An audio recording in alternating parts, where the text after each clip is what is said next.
This is the land where light is crushed, a land where heroes fall. When the mists come for you, will you stray from your path? Will you kindle the embers of hope, or be lost to the darkness? As you stare into the void stares back and reaches out to clutch you. Your nightmares come to life and stalk your every step. Morality is as gray as the mists that always seem to surround you. Will your better sides prevail? Will you seek to aid the people of Barovia? Or will you succumb to the shadow that rules this land? After all, no one leaves Ravenloft entirely intact.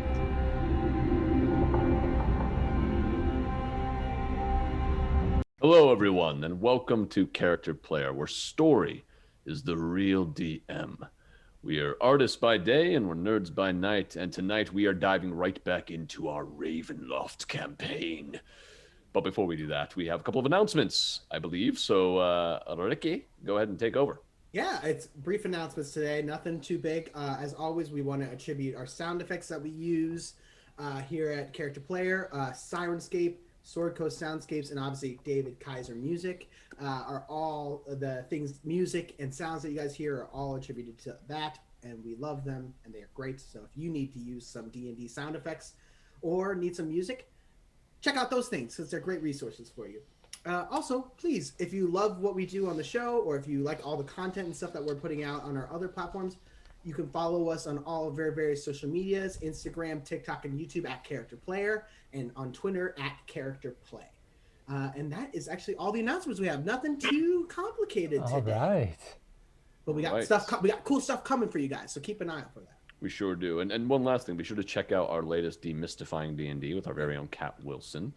It is a fantastic episode teaching you how to create a unique character for your D&D campaigns. But without further ado, let's dive into Ravenloft. Last we left off, everyone, our adventurers decided to split up and spend their day in Vallaki gathering information and looking for a wanted criminal by the name of Bludo. Havok, Romy, and Newton, under the guise of Kyle the Bard, spoke with a neighbor of Bludo, and that neighbor gave some intimation that perhaps they should check out Lake Zarovich. When they went to Lake Zarovich, they saw Bludo out in a rowboat attempting to drown a Vistani girl named Annabelle. With some great rolls, the group was able to save the girl and knock out Bludo before being attacked by a pack of wolves as well as a pair of undead creatures that had emerged from the lake. Romy seemed to run away from these creatures, but they were able to defend Bludo before the wolves ran off. Meanwhile, our other group of adventurers, Stiki, Aerith, and Ezra, made their way to the local bookstore and found some reads they thought could be entertaining and potentially give some information as well regarding their current predicament. They also made their way to the town square, where they saw a group of townspeople setting up for a festival, as well as a group of townspeople in stocks with papier-mâché donkey heads placed over their own heads. Aerith discovered why children had been staring at him. It was due to the fact that a doll was being sold that looked nearly identical to him. After speaking with Gadolf Blunsky, the toy maker, the group learned that someone had ordered them to be made and had been doing so for many years. These three made their way back to the inn, with Aerith taking on a slightly different look in thanks to Ezra's magic, and each went about their own business. Stiki went upstairs to read 50 Shades of Goblin. Aerith began listening to a fellow bard singing a song about a were-rabbit, and Ezra spoke with the innkeep Danica, who asked if he and his friends might be willing to look into a missing shipment of wine that has them a bit troubled. And so this is where we're going to pick up, in the Blue Water Inn. Ezra and Aerith are downstairs. You are listening to this song being sung by a rather flamboyantly dressed half-elf with a purple tunic and hat that sports a large feather sticking out of it. He strums a lute as he sings. Oh, yes. Let's see if this works, guys. Woohoo! The last turned to him, she said, I be scared.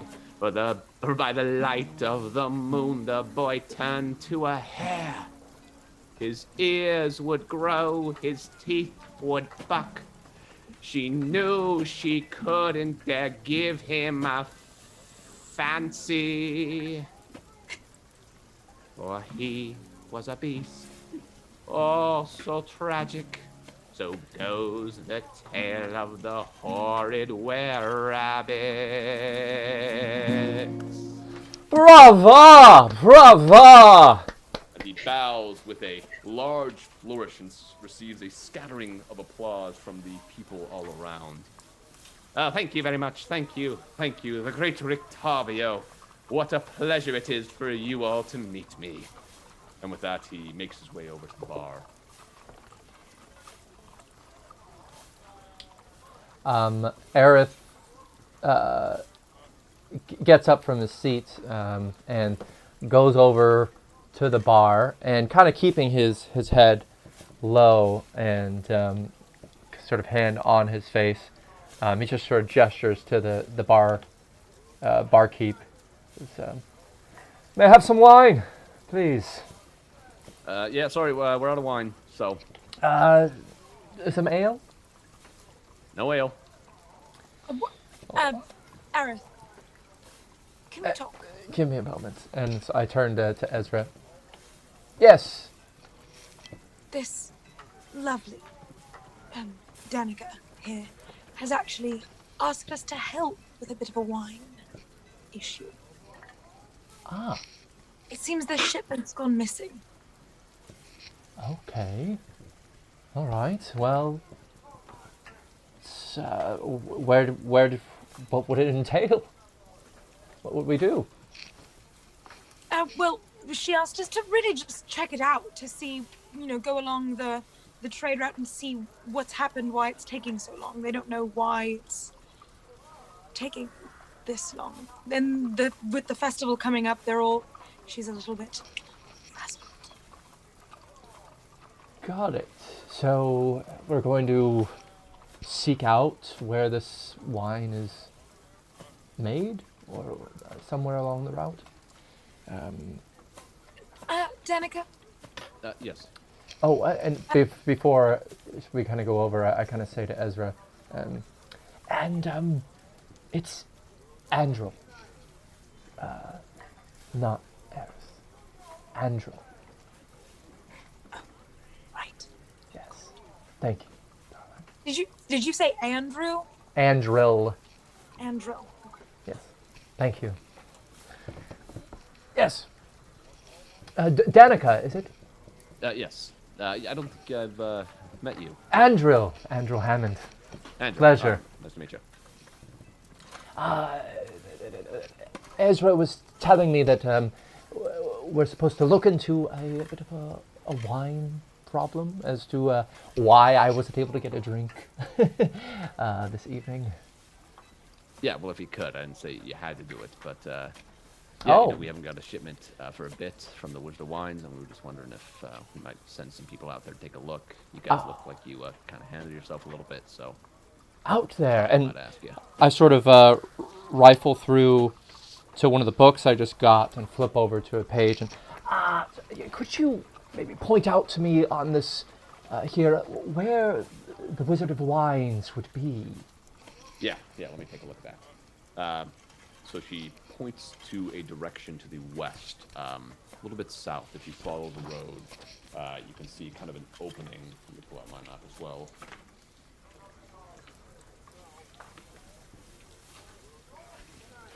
You can see another lake. She kind of points to. You see that lake there? It's Lake Baratok. So if you kind of follow up to that bridge, you see that? You just go south there, a little southwest, and you'll get right to the winery.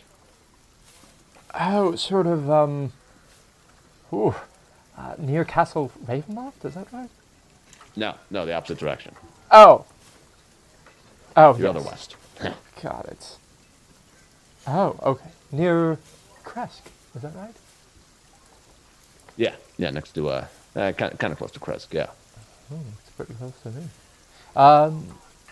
All right, wonderful.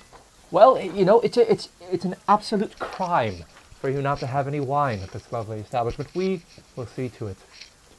Haven't to worry, and I kind of like pat Danica's hand. Don't worry about it, darling. We shall see to this immediately. So you're just staring at her hand that you pat. I think Yeah. Ezra would take his wrist and go back. Oh, I like him. He's bold. You hear Rictavio say from the side. Ah, my good man. Ah, the Yes. artiste. Ah, wonderful, wonderful, wonderful. That was quite the fun rendition of that old classic. Rictavio, yes. is that what it is? Rictavio, yes. I must be honest, I'm quite jealous of you two. You get to meet me. Well, I've never we gotten are. the luxury. Yes, we are charmed, to be sure. Who are you? Rictavio. And he does a very large bow. That's the A singer, right? storyteller. Yes, I was singing up there. Lovely, right? How I sang? It was very good. Yes. Yes, I love the sparse orchestration as well. Wonderfully done. It's very I subtle. must let my voice ring out for everyone to hear. Yes, You of course. understand. Of course. So, what are you all doing in Vallaki? You're going to get me my wine, I hear. Well, Yes. wine, yes. Your wine, that's rather up to Danica. Oh, Danica loves me. We go way back. Isn't that right, Danica? Yeah, he's something. Yes. It's better to be something than nothing, as I always say. Ah, so a history between the two of you. Lovely, lovely. Oh, aren't you curious? Always curious. And I'm sure whatever way that you would tell the story would be absolutely as charming as that song. Oh, of course, I'm quite the storyteller. Oh, what a lovely evening you would have in store for you if I told you that story. Oh, Envious, you would feel amazed, and yes, it would be truly a highlight of your trip here. heavens, why not now? Why not make it this wonderful evening now? Make a persuasion check at disadvantage. Ah, yes, the disadvantage.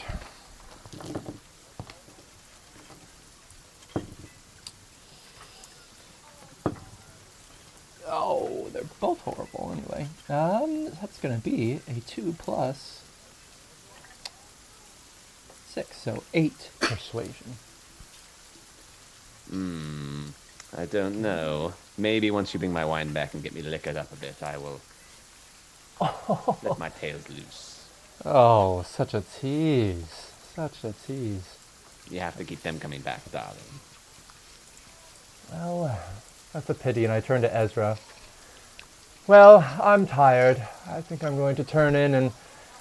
Oh, just the tease here just tired me right out, so... Good night. Oh, you don't last very long, do you? It depends on the entertainment that I am paired with, really. Touché. But, Aerith and Stiki, please make a Constitution saving throw. What?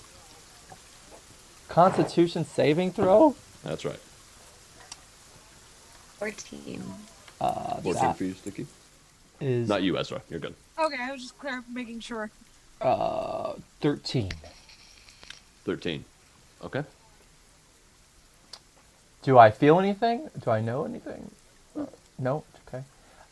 Then yes, I'm going to sort of give Rictavio a little wink and touch him on the shoulder, and then give a little look to Ezra and oh, I need a place to stay. And I go back to Danica and I say, do you have a room available? I'm afraid not, actually. Your buddies there, they took the room upstairs. You could maybe crash with them. Oh, right. Oh, No other beds, though. Very good. Thank you.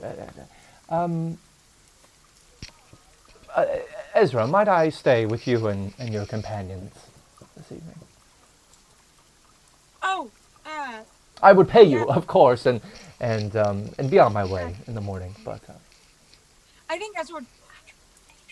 Andrew, And got it. Andrew. Yes, of course. Thank you. This way, right? Yeah, you're gonna go out and then up the stairs to the side. By the way, is your other buddy, the guy who that plays music, is he gonna be here tonight? Because Ricardo here, he only does like the afternoons. He doesn't really like doing the night shows, so kind of hoping he'd play. Do you play, Andrew? I do play actually a little. My competition. Oh, competition? No, it's not a competition with the likes of you. But yes, I do dabble. Of course, because you'd lose. Well, I could, if you would like, Danica. Yeah, I mean, just anything, I feel like people are going to be kind of antsy since we don't have wine, so anything that can kind of ease the tensions would be nice. All right, well, I might have a little bit to eat to sort of munch on while I, in between sets. Well, can I hear you first before I make an agreement? Yes. 'Cause I wanted to make a deal with with Aerith, but I just don't really know you. Well, I will do what I can, and hopefully, just send me some snacks. Here we go! And I go off to whatever the stage is, or sort of the center of the room. Hey, you don't have to, she kind of clarifies, because it's still like, no, you're fine, never mind. All right, Is it Rictavio's set still? Is that what's going on? No, it's just, she meant nighttime. Oh, what time is it? She kind of starts to stop you, but it's late afternoon at this point. It's probably the sun would have set if you guys would have seen a sun. Okay, then... It is setting, yeah. Then actually, I'm going to freshen up before we go on. And I said, excuse me. And I go off to that room to work with my disguise kit, if possible. Okay. So you start to head off. Ezra, you watch as Rictavio starts to head in the opposite direction towards another set of stairs and heads up there. Let's jump over to Stiki. So Stiki, you are in the room reading 50 Shades of Goblin. It's getting pretty interesting. This goblin has met the commander. The goblin kind of started to interview the commander over some battle tactics, and the commander did something very uncouth. He complimented the goblin and basically said how much he would love to marry someone like the goblin. It's kind of getting a little bit interesting at this point. Mary. That is the word he used. I did not read that book. So, as you are reading it, at a certain point you flip a page about 50 in, and a little sheet of blank paper falls out. Ooh. I want to look at it. Okay, you pick it up, you turn it over, just a blank parchment piece, you turn it back, and now there's writing on it. In cursive, What is it? It says, "Who is this?" Stiki holds the paper and goes, I'm Stiki. Stiki. Stiki who? Rock? And who is Stiki Rock? I don't know if we've ever met. I've never really talked to a piece of paper before.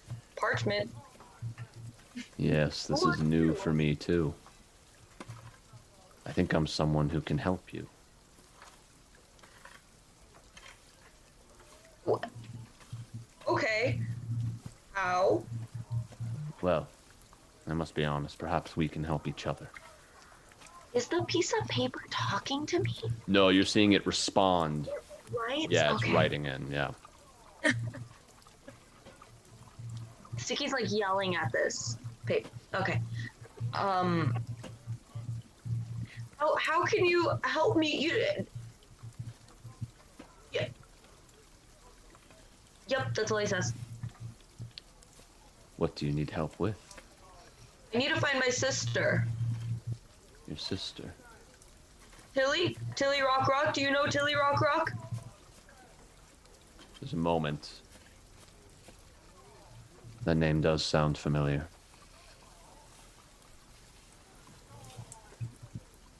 Okay.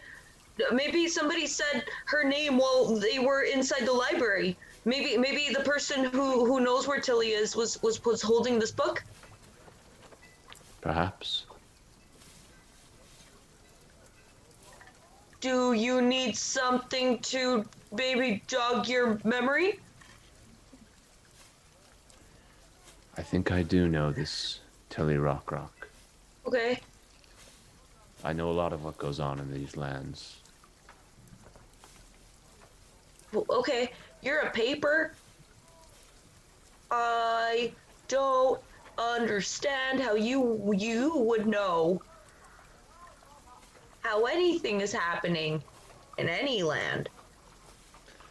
Ever. You do not need to understand, Okay. but I can help you get your sister back. Cool. Do you think you could help me too?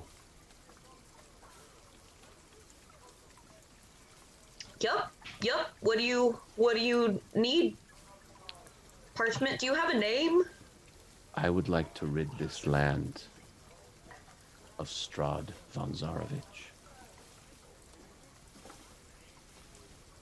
Great. I will talk to my friends and see what they also. Yes, I will do that. I will do that for you if you help me find my sister. I will. If you ever need my aid, all you have to do is pull me out and ask. Okay. Thank you. You're welcome, Cool. Stiki.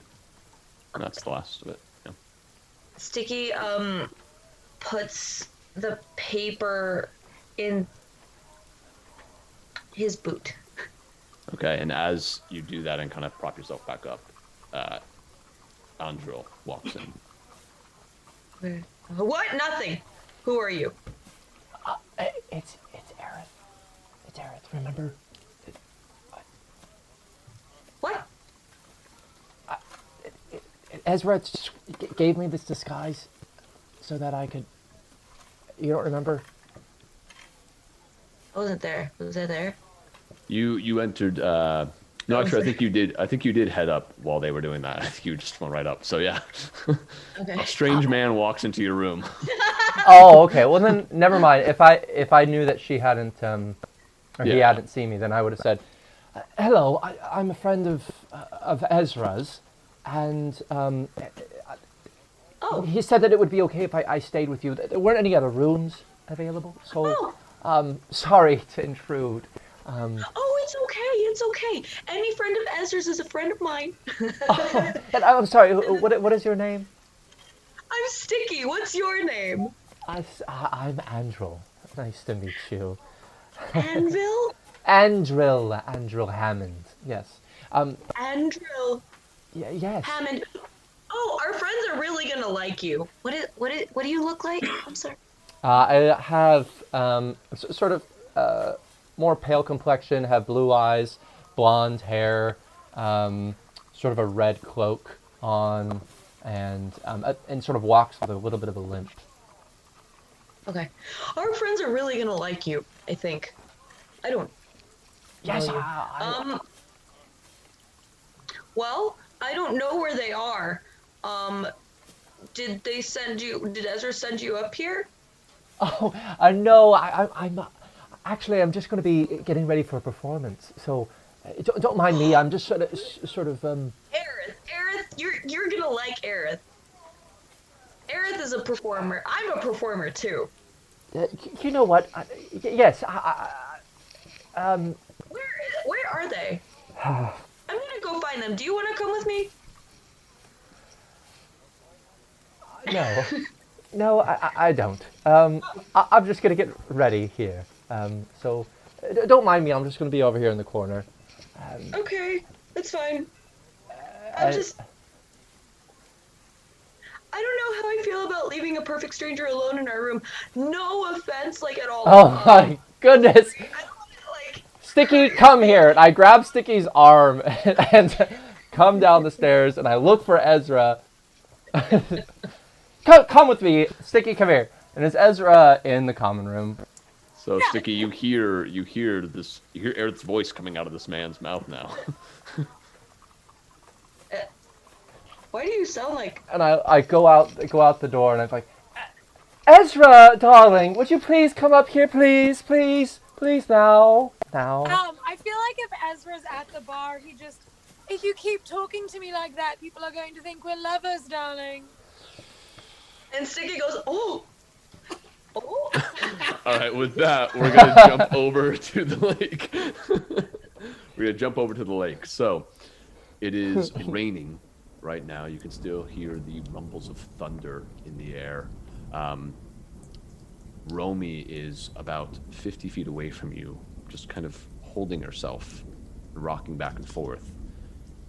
It's oddly quiet, even with the rain. What are you two doing? Well, that was fucked up a little bit. Yeah, we should probably start heading back. It's starting to get dark. We should probably start heading out. I agree. You got him? What's that? You got him? Talking about Bluto. Oh, I mean, I'm not going to carry him if that's... Just let me go. Just let me go. No, we're gonna collect the bounty on you. It's money. I don't know. You don't know what they'll do to me. It's not right. Please don't take me to them. You know, we were going to ask you how you came about pursuing a little girl. I'm really hoping you have a good answer. Found her. She was playing at the orphanage, making her way through the streets. But Not very safe. What compelled you to abduct her? Yeah, the connection between points A and B don't make sense to me. There's an orphan girl. Let's drown her. I don't understand the connection between that. What the fuck should I tell you? You're gonna turn me in. Well, we're gonna tell you either way, so... What? I turn around to Romy real quick and just glance back and see how she's doing. As I'm kind of in between the two. She's starting to get up a little bit, but still kind of standing, and you see her hands kind of gripping her pants and then loosening, gripping the pants and then loosening. Romy, are you okay? Romy, the zombies are gone. Raises a hand, then looks down. Let's pick this guy up, and if he wants to try and convince us to not turn him in, he's got half a mile. All right, this way.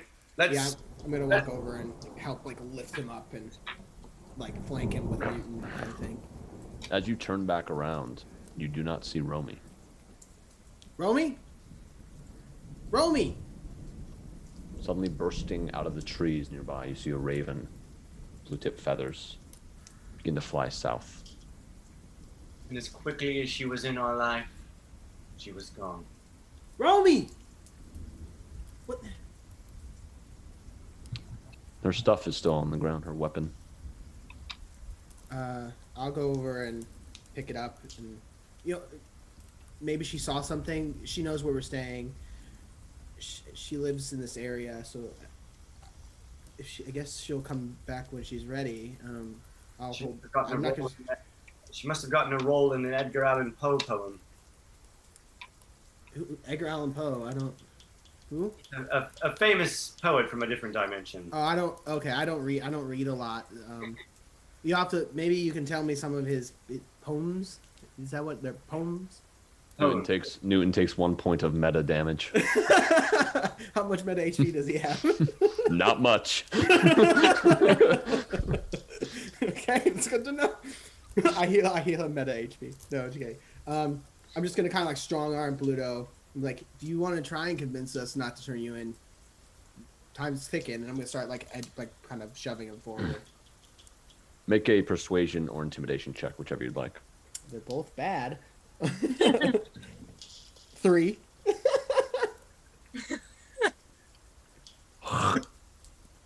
spits at your feet. Oh, that's fine. I've been covered in worse. Let's go. And I'm just gonna look. You can talk, but once we get to the gate and guards see you, that's over. So you only have a short period of time. That's up to you. And I'm just gonna keep pushing and walking. You know, why don't I've got an idea. Sing him a song. Oh fuck no! You're the one that was singing on the way up. Is that what you're gonna do? Well, I wasn't. Disguised self. Technically, you were still Kyle the Bard this whole time. No, I don't think dropped you ever. Oh, okay, yeah, okay, fair enough. Fair enough. I dropped it. So you use the Mask of Many Faces, and suddenly Kyle the Bard is back. All right. That? Go for it, buddy. You're gonna love Like this. to hear a Bluto. song, Mr. Bluto? Yeah, you're gonna love this. Fuck no. You're gonna love this, man. It's gonna be good. Well, why don't you tell us why you abducted that little girl? And we're walking as we're like basically torturing him. No. Make a persuasion or intimidation check, Newton. Does he get advantage because I'm helping? I'm gonna say no. I'm gonna say no. I'm good at persuasion, so let's use that. All right. My charisma sucks. Oh. 8. I'm gonna use my Cardic Inspiration. Do it. Oh my gosh! Already? Do it. Plus 8. Ooh. 16. Okay. Ooh, that's a good one. I had to do it. You keep saying that. What? My master told me to do it. I had to do the master's bidding. Who's your master? That's privileged information. Well, that doesn't really convince me much of anything. Go ahead, Kyle. Oh, Bluto was a man. He was a stupid man. He got abducted by Kyle the Bard and a big old dog. Yes, he did. Bluto, the stupid man. He lives by the lake and he abducts little girls. And don't make me go into that. Then you just fucking kill me. No. Yeah, Don't- you're worth a lot more. You don't if we give us turn this you in. information, we're not even going to turn you in. We're going to tie you up in our rooms and I'll sing to you every 16 minutes. When will you So- sleep? What's that? When will you sleep? When he's not singing, I'll sing, and I'm much worse of a singer. I'll try and sing something. During the hours I will sleep, I will play to you on a vitriol. I don't know what you mean. I'm telling you, don't send me to the guards. Holy crap! Give us They're your not right. Give us your master. It has no name. Oh wait, I'm still Kyle. I'm sorry. You can talk however you want. Has no name. Needs no name. Are you saying your master's the man that lives on a hill, eh? Okay, but here's the thing: No. if your master was across the street, walking the opposite direction of you, and you wanted to get their attention, and it would, what would you shout to get their attention? Wouldn't need to. Master's always with me. Oh, so you're crazy! I'm gonna do an insight check. Okay. What are you trying to incite? Yeah, I guess I'm looking to see if this guy is mentally ill. Okay. I rolled. Oh gosh, a 24. You don't get you get the sense that he believes everything he's saying. Okay. It's up to your determination of whether you think that's just too off the wall for you to think that that is a reality or that could be played out. Okay. After I say, oh, so you're crazy. There's a second where I go, oh wait, I hear voices sometimes. And I'll say, is it like a patron of yours? No. Oh, then Kyle, where do you get your power from? Well, Kyle the Bard is naturally talented. That's where he gets his power. Mm-hmm. Okay, thanks, Kyle. Go ahead, continue your song. Well, I got questions for this man. Oh yeah, continue. You go ahead and ask. Go ahead. When you say this man has no name, is it like all he who will not be named inside the village here? What the fuck he's talking about? I think he's talking about the devil. No. It's not the devil. All right, let's go get the guards. If you sing to the guards, You said they'll you come might. out. You said you'd let me go if I told you. I told you. No, we said we would torture you if you didn't tell us. We also said you need to give us a good reason to let you go, and you haven't. You've really given us a very good reason as to why your master wanted a little girl dead. Was it that specific girl, or was it any little person, or any person that would have to be a child? Not a little person. I'm not saying like a little person. I mean, there are lots of people. What I mean is, did it have to be like a young person? He looks or at you with a very fixed stare, Havok. You're going to die here. He just puts his head down. All right, All right. I say we nick our way over, back inside, hand him over, collect our bounty, and I'll guide you right back. We got a dinner to get to, don't we? Mm-hmm. Yeah, I mean, so, Bluto, you didn't really give us like a reason to not turn you in. Like You're that's not what we were heroes. looking for. You're not heroes. You're scum just like everyone here. Oh, You think Yeah. you're better than me? not really. No, I don't. Not really. You trying to threaten me with my own self-loathing? I think that's exactly what he was trying to do. It doesn't work like that. No, it Don't doesn't need to work like threaten that. you. Do whatever you will with me. All I think right. that sounds like consent to me. Pluto was a man. He was a stupid man. He had a chance to get Just saying. And eventually, you guys make your way to the gates where you see some of the guards, including the same orc guard you had seen before. Oi! Oi! Mr. God! Oh, hello. You've returned. Who's that you've got with you? My boy here got your boy. The guard heads down from the top of the gate. Bluto, Bluto, Bluto. Well, thank you very much. Where's your other friend? Bad honey. Ate bad honey, had to stay. Make Yes. a deception check. She has family around. Deception, huh? That's right. Bad honey. Bad. Bad honey. Honey doesn't go bad. I got a warlock 13. Oh, okay. What does that mean? Did you roll a natural one? No, I rolled an 8 plus Okay. and this 13. Gotcha. Warlock 20. Bad honey. Huh. Right. Well, all right. I didn't expect anyone to catch him so quick. Captain of the Guard's been looking for him all day. Well, we don't have the gold on us here. If you'd like, you can wait here and we can arrange for it to come over, or we can bring it to someplace you're staying, perhaps.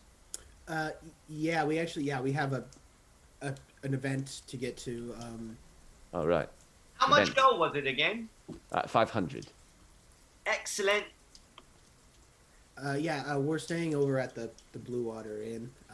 Blue Water Inn. Yeah, Is Blue their Water. name, I should say? I'm Havok. This is Kyle the Bard. Just give it to Havok and we'll divvy it up as it should be. Danica knows us. So. All right, yes.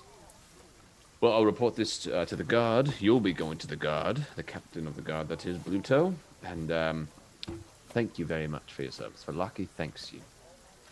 Real quick, before the guard leaves, I'm going to whisper to the guard. He said that his master told him to hurt people. So just, I don't know exactly what that is. You guys do with that with what you will. Sounds like some devil stuff. He said no, Quick question. but Yes? Where's Mr. Bluto gonna be, laying his pretty head? Well, for now, he will be at the Reformation Center until his trial tomorrow. Yeah, is there like a cell that he'll be like hanging out by. Just, you know, he likes to be serenaded, and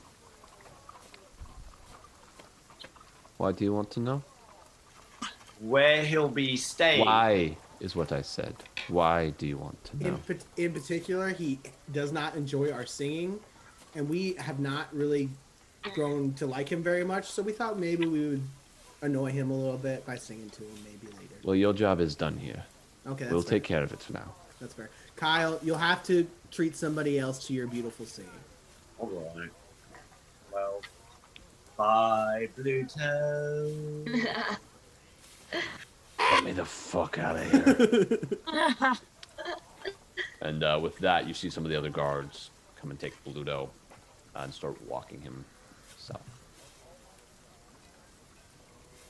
Well, good to know they're not doing cruel and unusual punishment here. Well, we don't know that for sure. Just not our unusual punishment, right? Right. You know, Do I stay Kyle the Barn? I guess I'm still a wanted man in this city.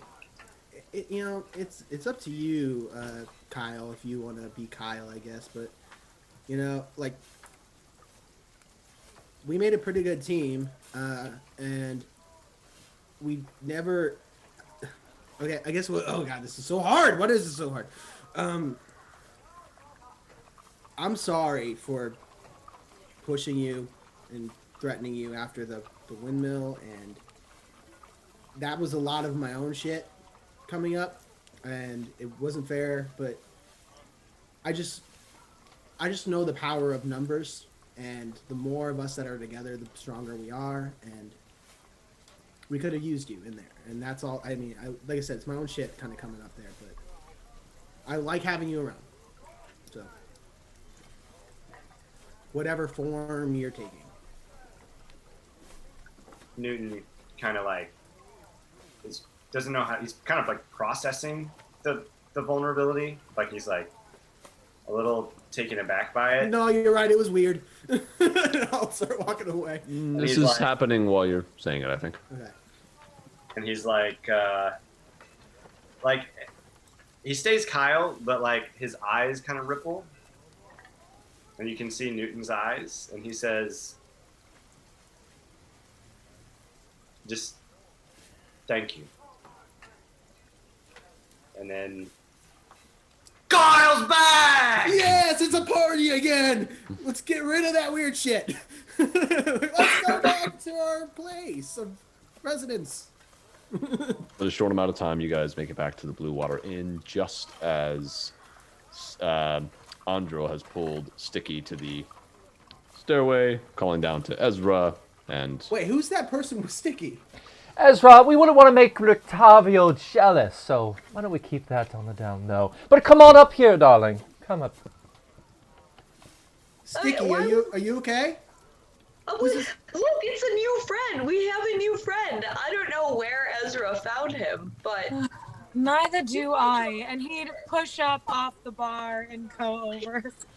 Wait, Just speak for a moment, thank you. This is Ezra's friend? Ezra doesn't Ezra doesn't strike me as the friendly type. Oh yes, you two. Ezra's been talking about you all day. Come up. I have something I want to show you. Oh, wait, what? And then Stiki gets on his tiptoes, because you're taller, right?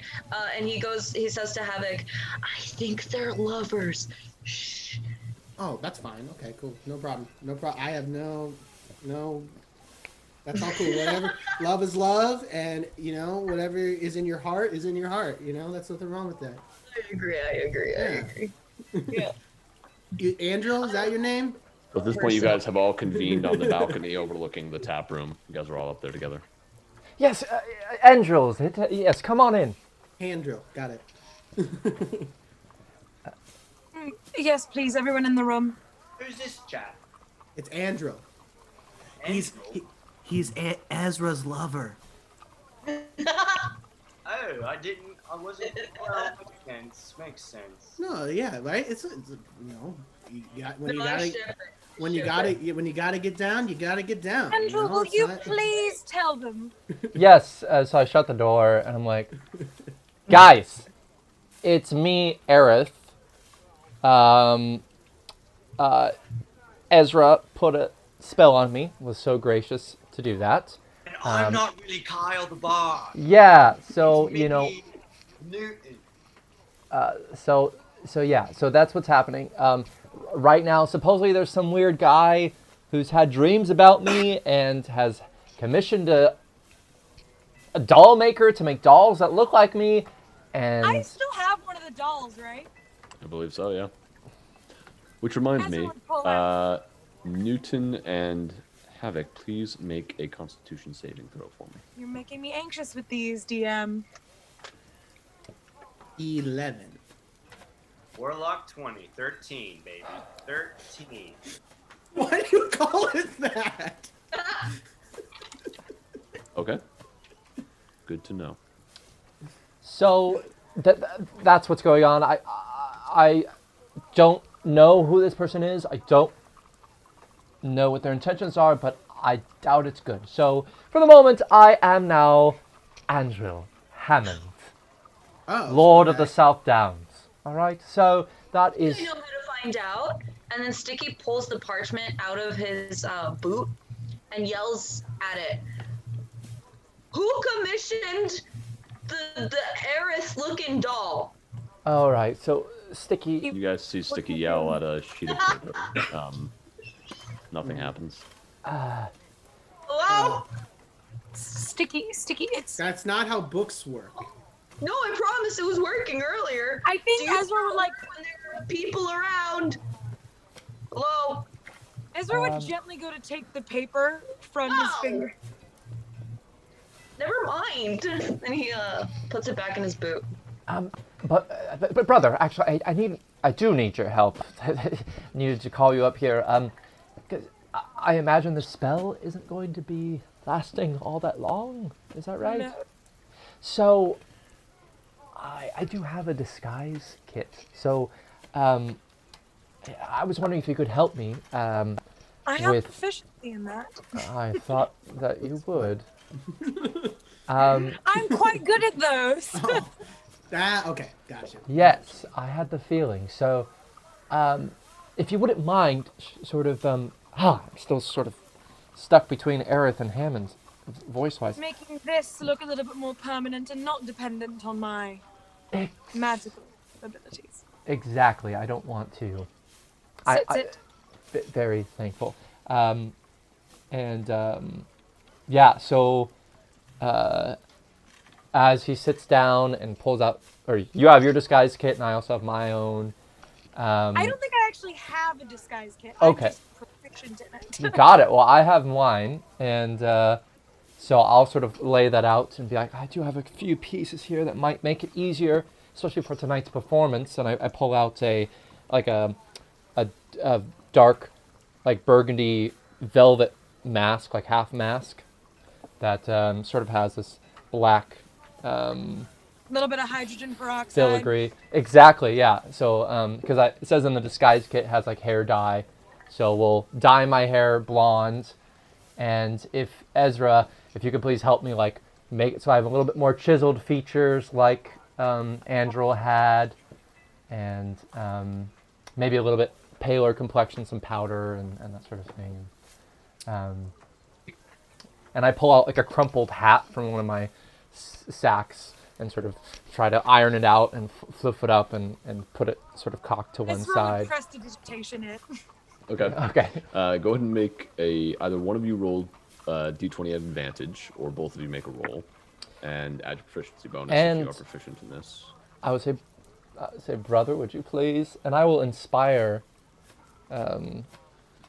Ezra with this as well, and sort of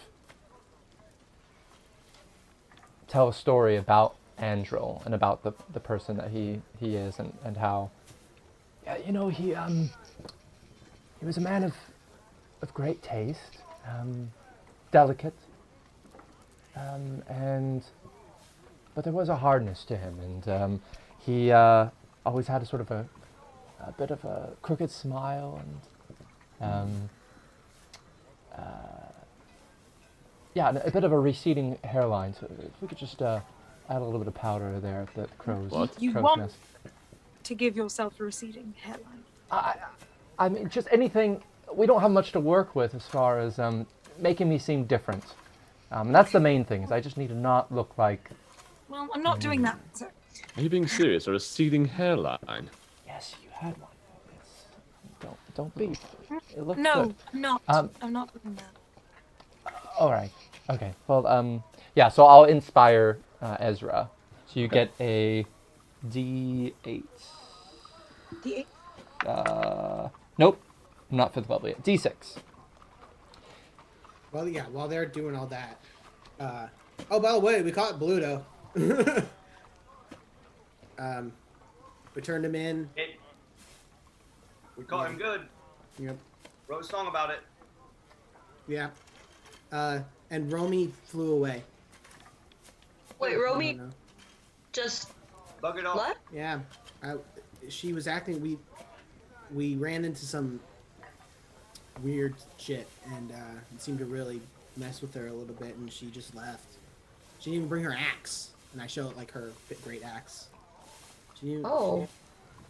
But I guess I didn't feel right to just leave it there, so I brought it. But she knows where we are. But yeah, she just left. And then I kind of sit on the bed and I start like bandaging up. Like you guys now see that like my ankle and leg is bleeding profusely, and my arm has a big bite in it, and shit like that's all like just bleeding kind of like all over the place. So like I start like bandaging up myself and things like that. Are we resting? Is this I'd say this is probably about a half hour, so you could take an extra half hour to get a short rest if you'd like. But Well, getting Supposed to be at Aerith sunset, ready. right? We might be late. Yeah, already. you think it's probably around that time that you want to meet up. I'd like a little nap, dude. I don't think an extra 30 minutes would be too bad. I agree. I can't go all bloodied up like this. Right? It's rude, isn't it? To just walk into someone's place up bleeding? Yes. Okay. I wouldn't say rude, more like worrisome. Oh, No. really? Rude. If you bleed on that carpet, that's a bit rude. It is rude. Well, Okay. that's fair. It's rude and worrisome. Those are two things that I think are things you don't want at a dinner party. Right? No. Although dinner Then, parties come then through. I should definitely also probably take a little breather. Okay, so about a half hour in, go ahead and make your rolls for me. I rolled a Yeah. 20. Okay, then yes, this change up of your appearance looks pretty flawless. Looking in the little mirror they have in the corner, it's a completely different person. I know. Oh, well done. Ezra, I won't call you brother anymore for the moment. It almost feels strange. That we won't be brothers? Almost. Well, we can play up that other, Dashing you look. we can play up that other, story we were playing with earlier. But you did wonderful work, brother, but just needs a finishing touch. And I put on a ring that I've sort of been fiddling with the entire time you've been finishing up the makeup, and all right. How do I look? That's where it went. Well, since I didn't give you a receding hairline, I'd say rather dashing. You're welcome for that, by the way. It might have looked distinguished, but well done nonetheless. Thank you. Always more distinguished to have a beautiful head. You're right. You're right. And then while saying that, he like puts a hand through his beautiful head of hair. Yeah. Okay, so do you guys stay up for the rest of the short rest that everyone else is having, or you just head right back down to Ezra, Stiki, and Aerith? Well, I don't know if there's a question for you, DM, or Donica, but when she said she wanted me to play tonight, I have plans, so I can't play tonight. Right? Yeah. So I'll go down and down the stairs, and with my sort of half mask on, and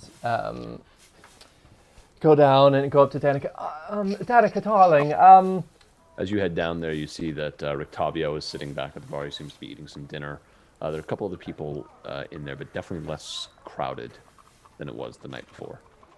Got it. And it's where, as I sort of go up to the bar, I sort of give a little nod to Rictavio and sort of put a hand on his shoulder as I walk by. Danica, I'm so sorry.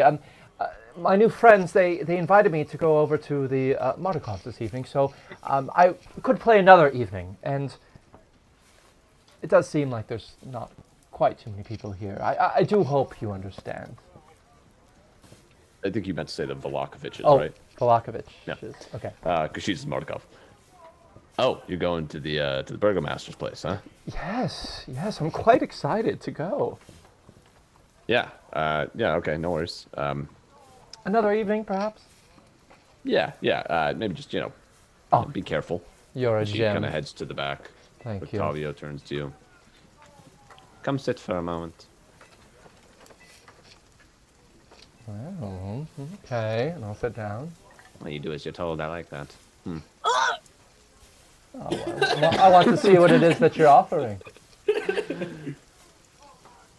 You said you're going to the Burgomaster's, yes? Yes, that's right.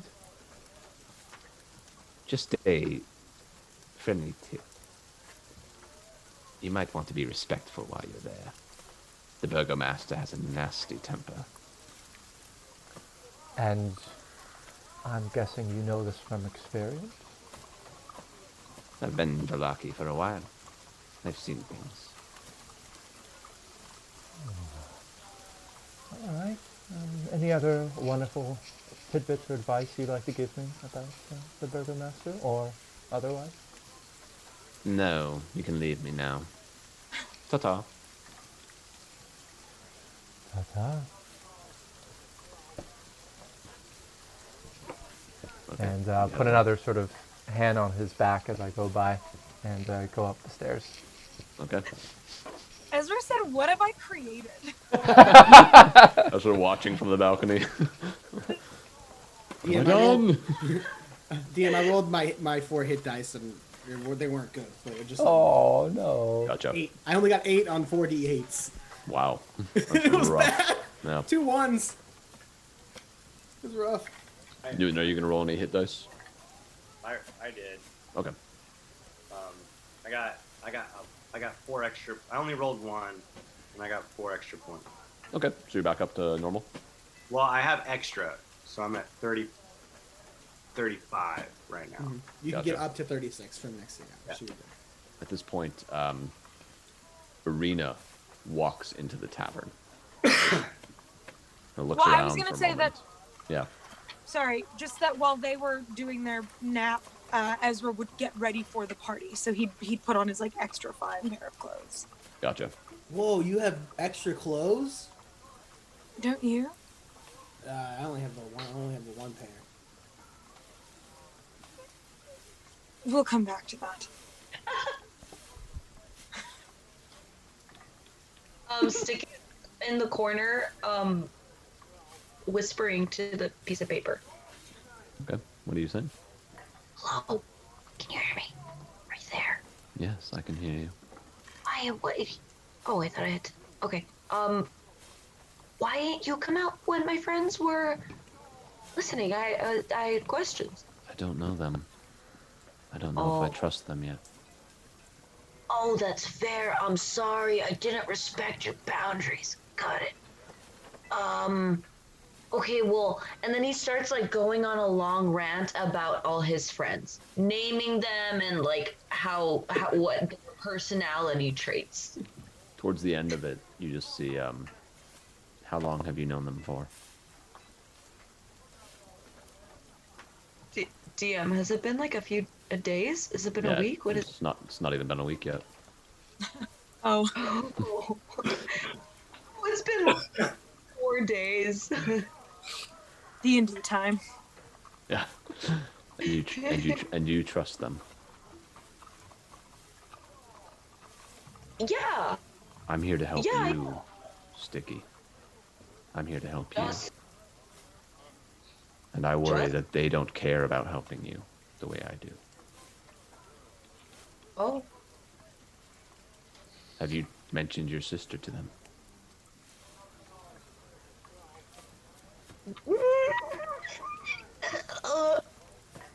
a little bit, maybe once. And did they promise to help you as I did? No. Havok, you're not there. I know. This is Ricky being very hurt. No, they didn't. At least I know. Perhaps one day I will reveal myself to them. But for now, I only feel comfortable speaking with you. Okay, that's okay. I respect that, and I appreciate that. Thank you for trusting me. What do Stiki, I call- believe that you are strong. Thank I you. believe that you have the ability to save your sister with my help. Thank you. We can take down Strahd Vallakovich and save your sister. Okay, you're a piece of paper. You must know I'm far more complex than just this paltry form. Oh, okay, got it. What do I call you? What would you like to call me? For now, you could call me friend. I like friend. Can I tell Havok I would about? prefer not, but I do not control you. Okay, well, okay. Thank you. Remember, should you need any assistance, all you have to do is ask. Okay. Are you going to sleep now? No? If you'd like Okay. to talk, we can continue. And you guys, at this point, have definitely heard Yeah. Stiki whispering in the corner. Um, Are you comfortable in my boot? I just want to make sure that's okay with you before I put you back in there, because I don't I wear. mean, if there's any other spot possible. Sticky. Hey, yeah. What? Who are you talking to, darling? are you rehearsing for a role? Yes. Yeah. I'm preparing for dinner A new song? because I social anxiety. Stiki, make a deception check. I was just gonna say.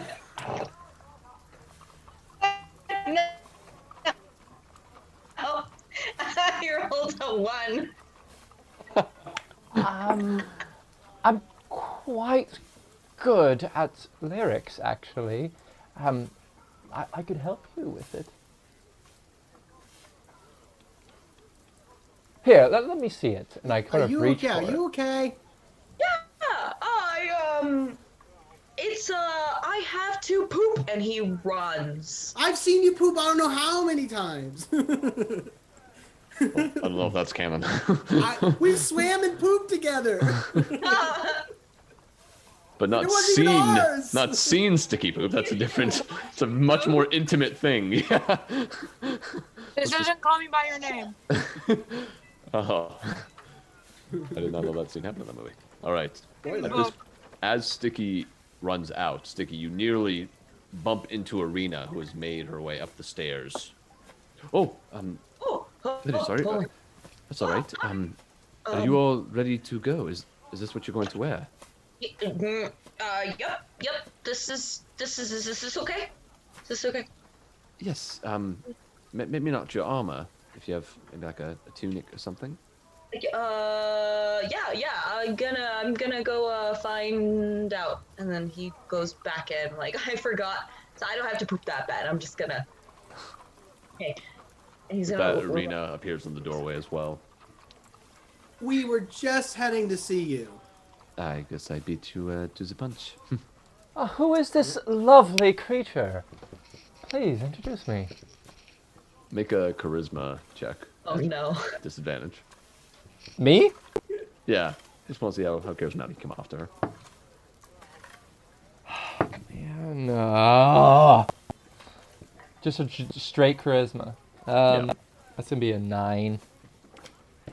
Oh, hello there.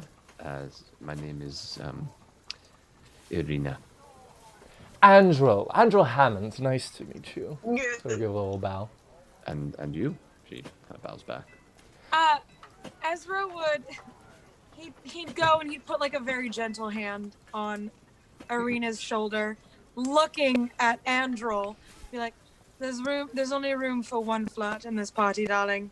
Be like, It's very good to see you, Arena. Are you we're ready to go. That's Rhea's very good. stuttering, not Ezra's. I don't know. I didn't see this before, so. Rhea has a I got you. stutter, No worries. not You're totally Ezra. fine. You're totally fine. She nods to Ezra. Very good. We are ready. Havok, you going to be donning your armor? So here's the thing. If I take off the armor, like, I know my midriff is already kind of showing, but like if I take off the armor, it's just a little bit up higher. I don't really have. Yeah, the answer is yes. All right. Sorry. That's all right. Perhaps while you're in town, we can get everyone some dinner clothes. You have specific clothes just for dinner? Just nicer clothes that you wear to dinners or lunches, social gatherings. That's so weird because like where I come from, like dinner's really messy, and you probably wouldn't want to wear anything nice. Oh, where are you from? It's not from anywhere specifically, but like the people I grew up with were just kind of messy eaters. So like you would want to wear less clothes if it's dinner time. It's a weird call. Yes, but it's not going to be a dinner like that. But please, Irina, please tell. Is there a place that you recommend here? I believe there is one. Again, I've not been here in a very long time, but... Oh, you haven't? Oh. No. Is Aerith going to be joining us this evening? I'm afraid Aerith is on personal business. Maybe Hi. So I will be joining instead in place. And who... Oh, yes. Hello, Newton. Oh, don't worry. I have better clothes under this disguise. Well, perhaps we should go then. She turns around, somewhat You shaking are her head a bit, You and are begins going to walking be out. regretting bringing us here. We're never going to be invited back to this place. She starts to walk down the stairs. Are you guys all following? Mm-hmm. Yes. And I remove the half mask and just sort of Yeah. be... Remove the half mask. Yeah. You guys head down the stairs. There is still some rainfall in the streets. You see a lot of people kind of ducking away, heading back to their homes as you start. She starts leading you a bit to the south. As you all are walking, you notice that the guard presence is pretty light tonight. You definitely see patrols going around, but nothing too odd as you make your way through the cobbled streets. And eventually, you come upon a very large-looking mansion. Ahead of you, rising out of the ground, you see this beautiful 3-story mansion. You see the slate stones that make up the foundation are flanked by large windows on the first and second level, as well as a small circular one on the third. The mansion stands proudly and securely, giving you a mixed feel of ominous reassurance. Behind it looms an even larger building with a circular stone guard tower rising up. It's probably the highest peak in the entire town. That's a big house. You're not going to be like that all night, are you? Well, once we go over the threshold, miss, I'll drop the act, all right? Sir, and good. I'm not very... Just like an awkward laugh. Feel uncomfortable. Okay. So you guys head up to this portico where you see there are 2 guards standing on the outside. As you approach, one of them turns toward you and says, "Hello there. Business do you have?" My name is Irina Kolyanovich. I am here for a dinner with the Burgomaster, and these are my guests. Ah, very good then. Before you head in, does anyone have any weapons? They'll have to be checked before heading inside. All right, give me a second. Like Havok unloads her dagger, her mace, her 2 spears, her darts, like her knife. Like literally, those like takes like 3 to 4. I thought we didn't minutes. have weapons because they took them. Didn't they take No, them? they just took notes on what you had. Oh. Oh. Yeah. They did not take them from you. And I was like, does my shield count? Yes. Ezra, I could give you my hands over. shield. I said yes. If you'd like, you can make a persuasion check, Havok.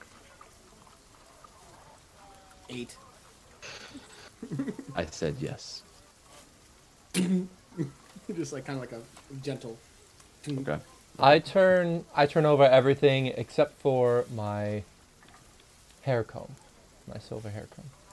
Okay.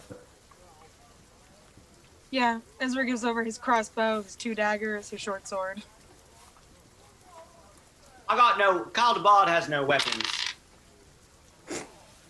Make a deception check.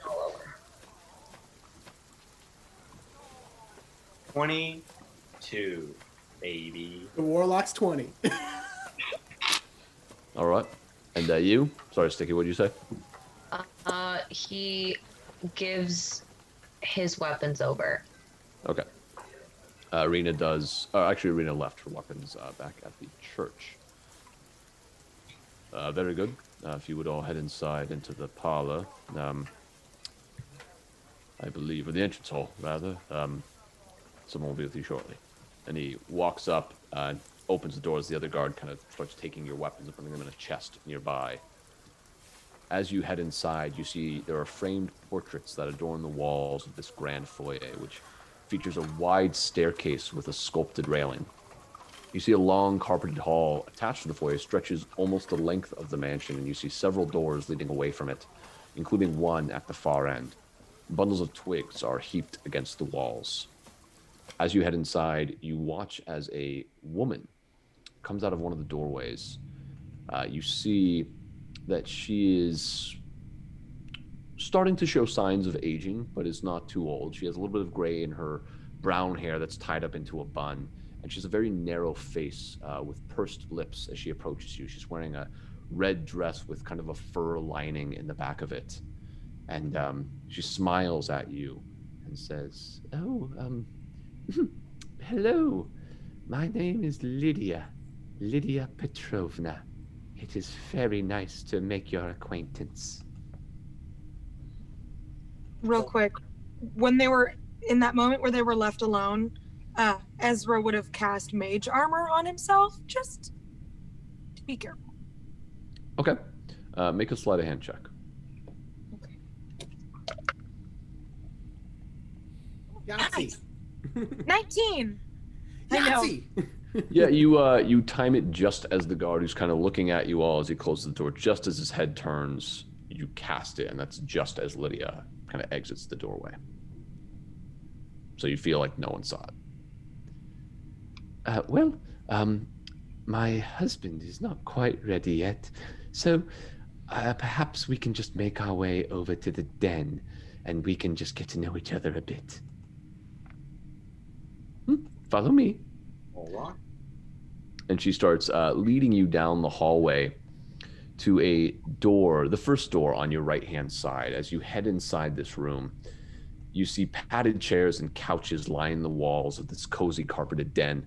The room reeks of pipe smoke, and mounted on the east wall is the head of an angry-looking brown boar. As we entered the house, Kyle dropped his disguised self. Oh, so before Lydia came out? Yeah. Gotcha. Or either, like... When, this is very important, when would you like to have done that? I guess before Lydia came out, it's not going to cause a hubbaloo. No, we don't know. Okay. But let it be known that with the casting, it was a recasting. But I'm Newton, but I'm like dressed up Newton. I'm like, gotcha.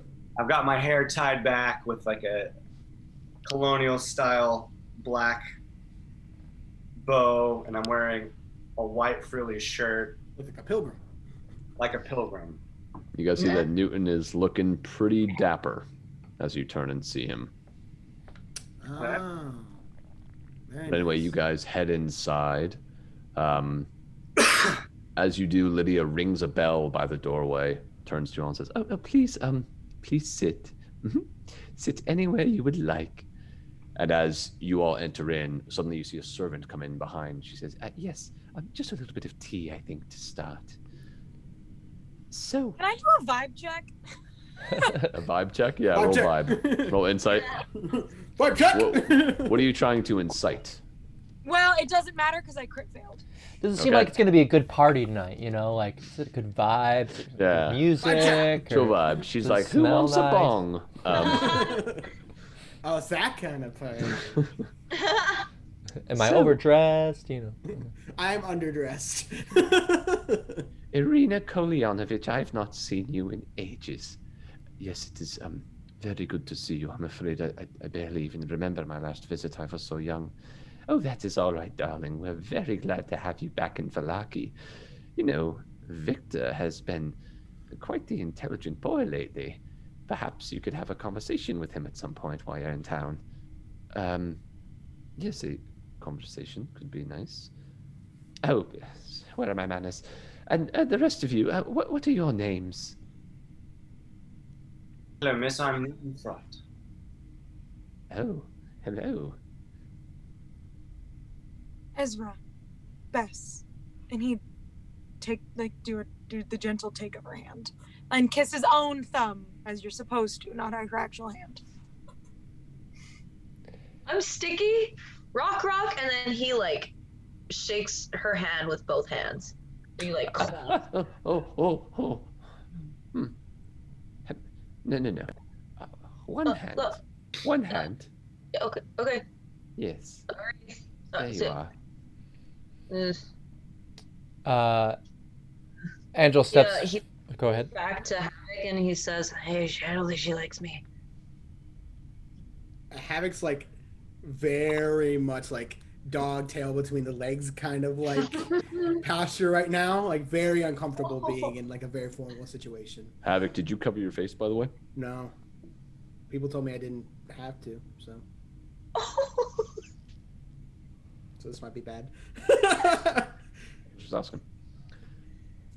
I believe you said, yeah. Oh yeah, Aerith goes forward and sort of takes out his lute and bows and says, "I am Andrew Hammond." Ooh. And Andrew Hammond. yes, charmed. You play?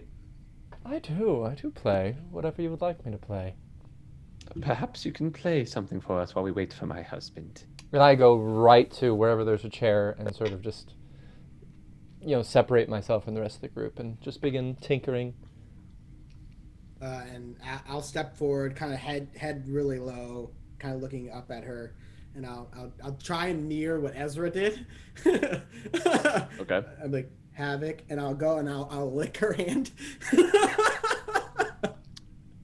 Okay. No. Roll a charisma check. Oh, what? 18! You actually feel in this moment as you walk up, you feel very graceful, Havok. You feel like you just watched everyone else do it. You kind of saw Stiki's like how not to do it.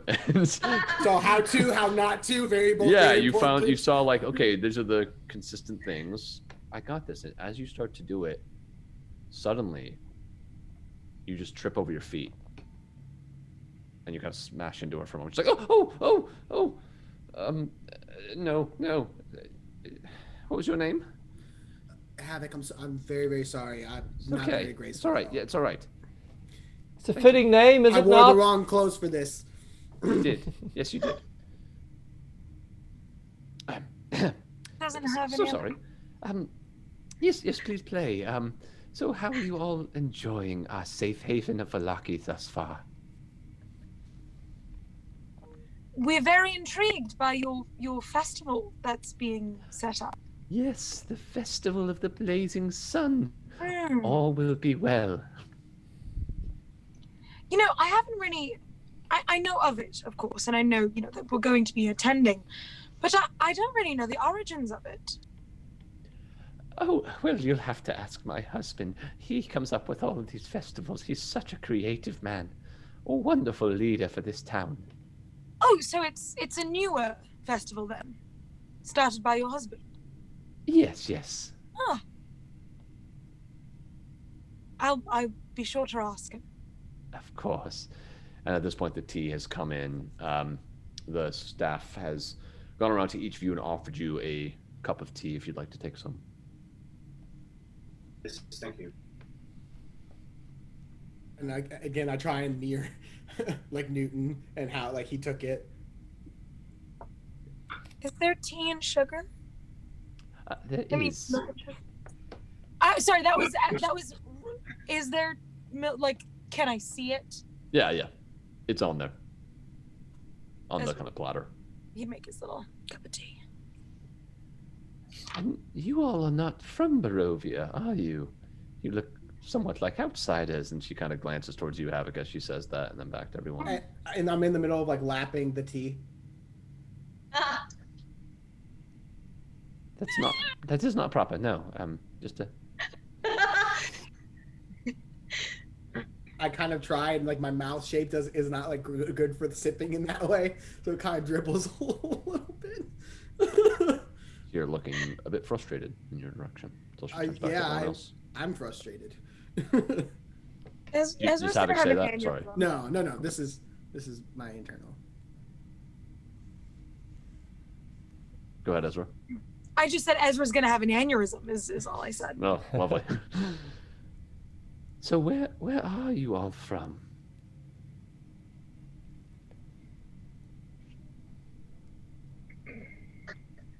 Don't all go at once now. Me not remembering? Who am I? Well, it's I okay guess- if you don't want to. Sorry, Andrew, were you going to say something? Yes, I'm from quite far from here. I'm not sure if you've heard of it, but I'm from a Polaricide. No, I've not. Way north of here. I haven't heard of that. Yes, it's very boring, cold place. Very glad to not be there anymore. It doesn't sound boring. It sounds wonderful. Perhaps you can play at the festival. Oh, I would be honored. Yes, we would pay you, of course. Oh, well, we can talk about that, but it would be an honor to be able to play for this new festival or new idea here. I was raised in an enchanted forest. You see her face really drop at the way you described that. What do you mean? It was an enchant. It was Enchanted in a good way. well. I guess you could say that. Yes. Yeah. You see her hands kind of shaking with the tea. All will be well. All will be well. So when can we be expecting your Victor? At this point, the door opens from behind. And walking briskly into the room, you see a large man, probably about 6'2". He's 6'2", but he doesn't stand tall. He slouches over. He has furrowed brows that seem to always be resting down, white goatee, and hair that's pushed back with a pretty deep widow's peak. The hair is mostly gray, but with kind of tufts of white as well. He looks at all of you and says, Hello. Welcome to my manor. My name is Vargas Vallakovich. and with that, we're going to take a break. Damn. Alrighty. We'll be back in a little bit to see how our group does with high society. All right, see you soon.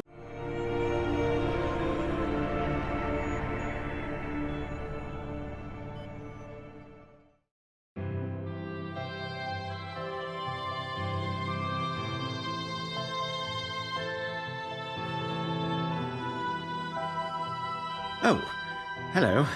Please, no, don't get up. Pleased to meet you. My name is Newton. Newton Fright. When it comes to most things, truthfully, I'd rather not, if given the option. No, not that I have a problem or anything. It's just things tend to go awry when I get involved, so I'd rather not. Understand? And now you want to know about my past. Which past? No, I mean I have a witch past. As in I was raised by witches. Have I mentioned I like puns?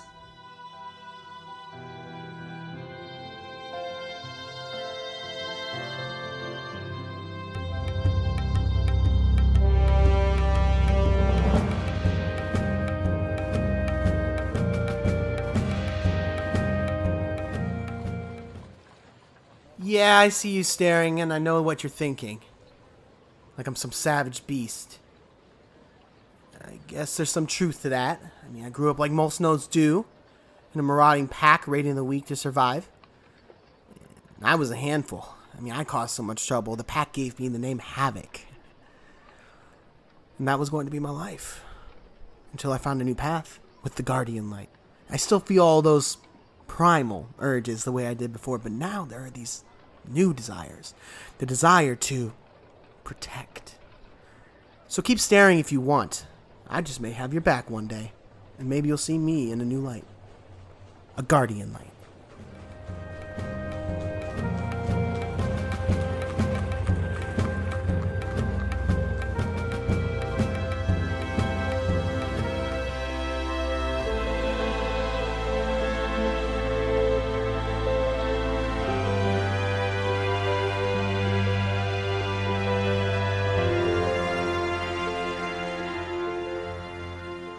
Oh, golly, I'm so sorry. I didn't mean to bump into you. Oh, no. Please don't be afraid. I know I look scary and green and have tusks, but really I have a banjo. Want to hear me play? No? Well, you look like a trustworthy person, right? I can trust you? I'm afraid of everything. Figure that. A half-orc the size of an orangutan, terrified of literally everything. Irony is not lost on me. Anyway, have a beautiful day. Know of any flower fields I can take a nap in?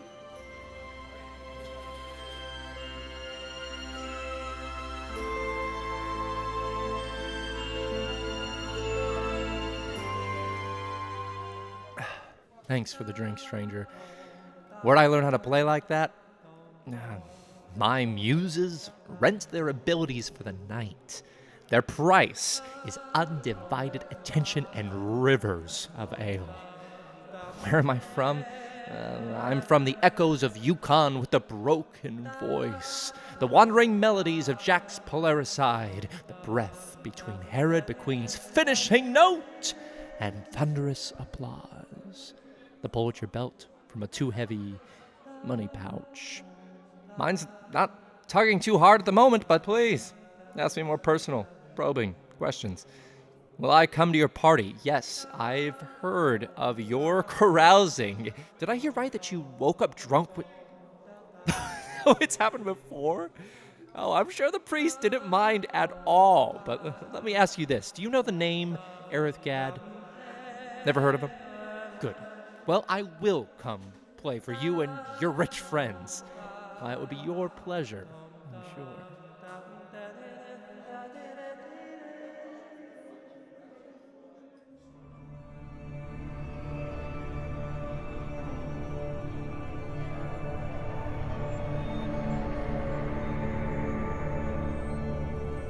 Oh, hello. Aren't you beautiful? I'm Ezra. Bess. Lovely to meet you. Please don't touch the hair. It is as luscious as it looks, but we're not that close yet, darling. Oh, you're here for one of my parties. I'm afraid I haven't thrown one in quite some time, actually. I wasn't aware there were still people around that used to go. Well, it's always good to see a friendly face, and such a pretty one at that. Who knows? Maybe another party will be in the near future. Yes, I'll be sure to invite you. Ta-ta now.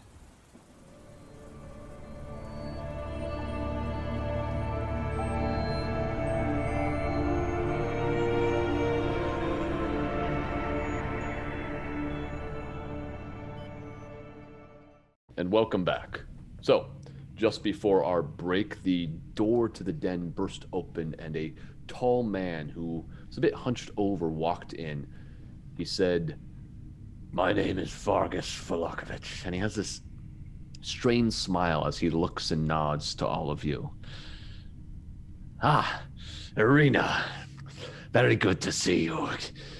"Yes, very good to see you as well, Burgomaster Vallakovich.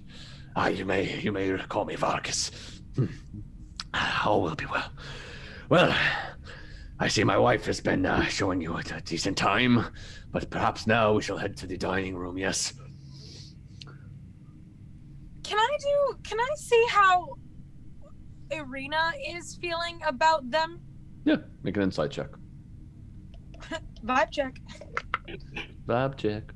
Come on. 6. It's kind of just this. He's almost come in like a whirlwind, and it's almost like too much stimulation at the moment for you to really hone in on how any one person is feeling, as well as dealing with like just what you're going through, dealing with this kind of large, boisterous man, smiling a bit oddly towards all of you. Yes, all will be well. And Irina and Guess, huh? Well, follow me.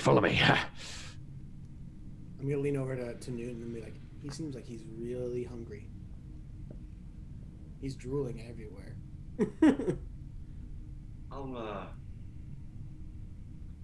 You're cute. All right. Do you guys head into the hallway? Yeah, I'll stop playing and Yeah. Stepped in it. I know I did. Okay, in the hallway. You follow him as he leads you. I believe it's just across to the doorway on your left-hand side, so directly across from you. And as you walk into this room, you see a chandelier of wrought iron fitted with wax candles that hangs above a polished wooden dining table. Around the table are 8 comfortable-looking high-backed chairs. Sitting atop the table are 2 lit candelabras on a white tablecloth. Vargas makes his way to the head of the table and gestures to Irina to sit nearest to him. Come, my dear, sit right over here by me. Yes, of course. And she kind of looks back to all of you and goes and sits down. Where are you all sitting? As far away from them as possible. Okay, Sorry, go ahead. Oh no, go ahead. Finish. Sorry. Lydia makes her way opposite of Vargas on the two sides of the table. Hey, I'm confused. Isn't the one dude supposed to be here? Who's that? The guy that cleared our name, the rich aristocrat guy. The Thievon Holtz never said he was coming or anything like that. Oh, I thought it was his dinner. I must have misunderstood. That's right. Okay. Never mind. All right, so we have Vargas and Irina at one end. Okay, you go to the other end, Irina. Yeah. I'll sit in the middle, as distance from both of them as possible. Ezra would probably go to sit next to. Oh, did Andrew already go sit next to Irina?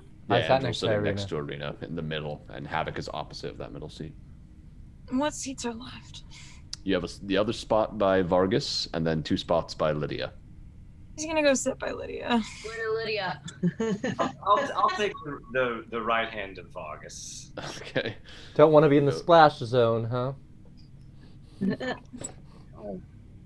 You go sit down, and Vargas claps his hands, and as he does, some servants enter in, and they're carrying a plate of cheese and meats. They come and they set them at different areas of the table so everyone has a chance to reach out for them. And Vargas turns to all you and says, "So, you are guests of Irina, yes? From what I understand, she would not have made it here without your assistance. Is that correct?" Mm-hmm. Yup. That's right. Vargas. I love your home, sir. You noticed an odd tension until Newton says that. Thank you very much. Yes, it's a fantastic home. Lived here all my life. All will be well. My father lived here before me, and now I live here, running the town as he once did. Better than he once did. What is your name, lad? My name is Newton Fright, sir. Newton Fright. That's a good name, good strong name. And then the rest of you. Ezra. Ezra what? Bess.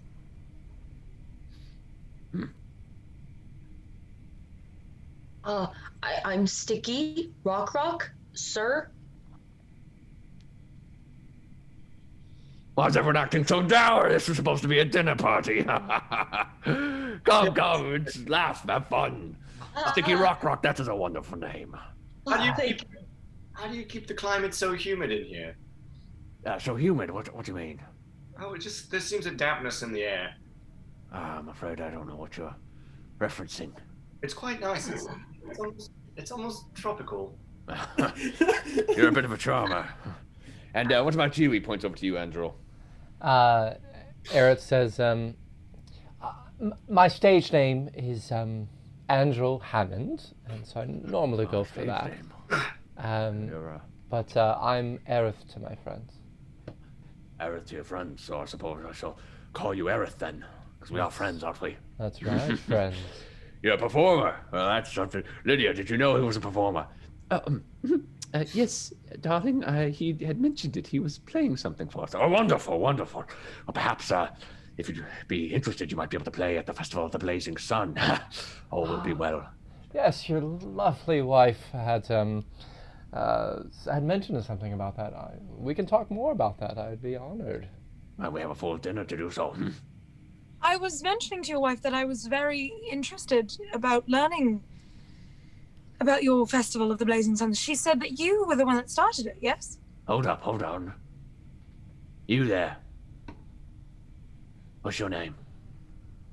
I'm Havok. Havok.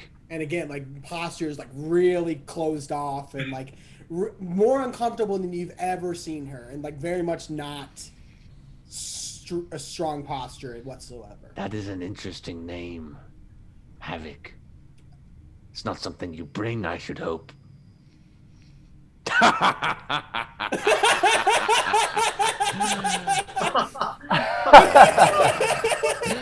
Oh, I've been waiting for someone to make that joke. Oh my goodness.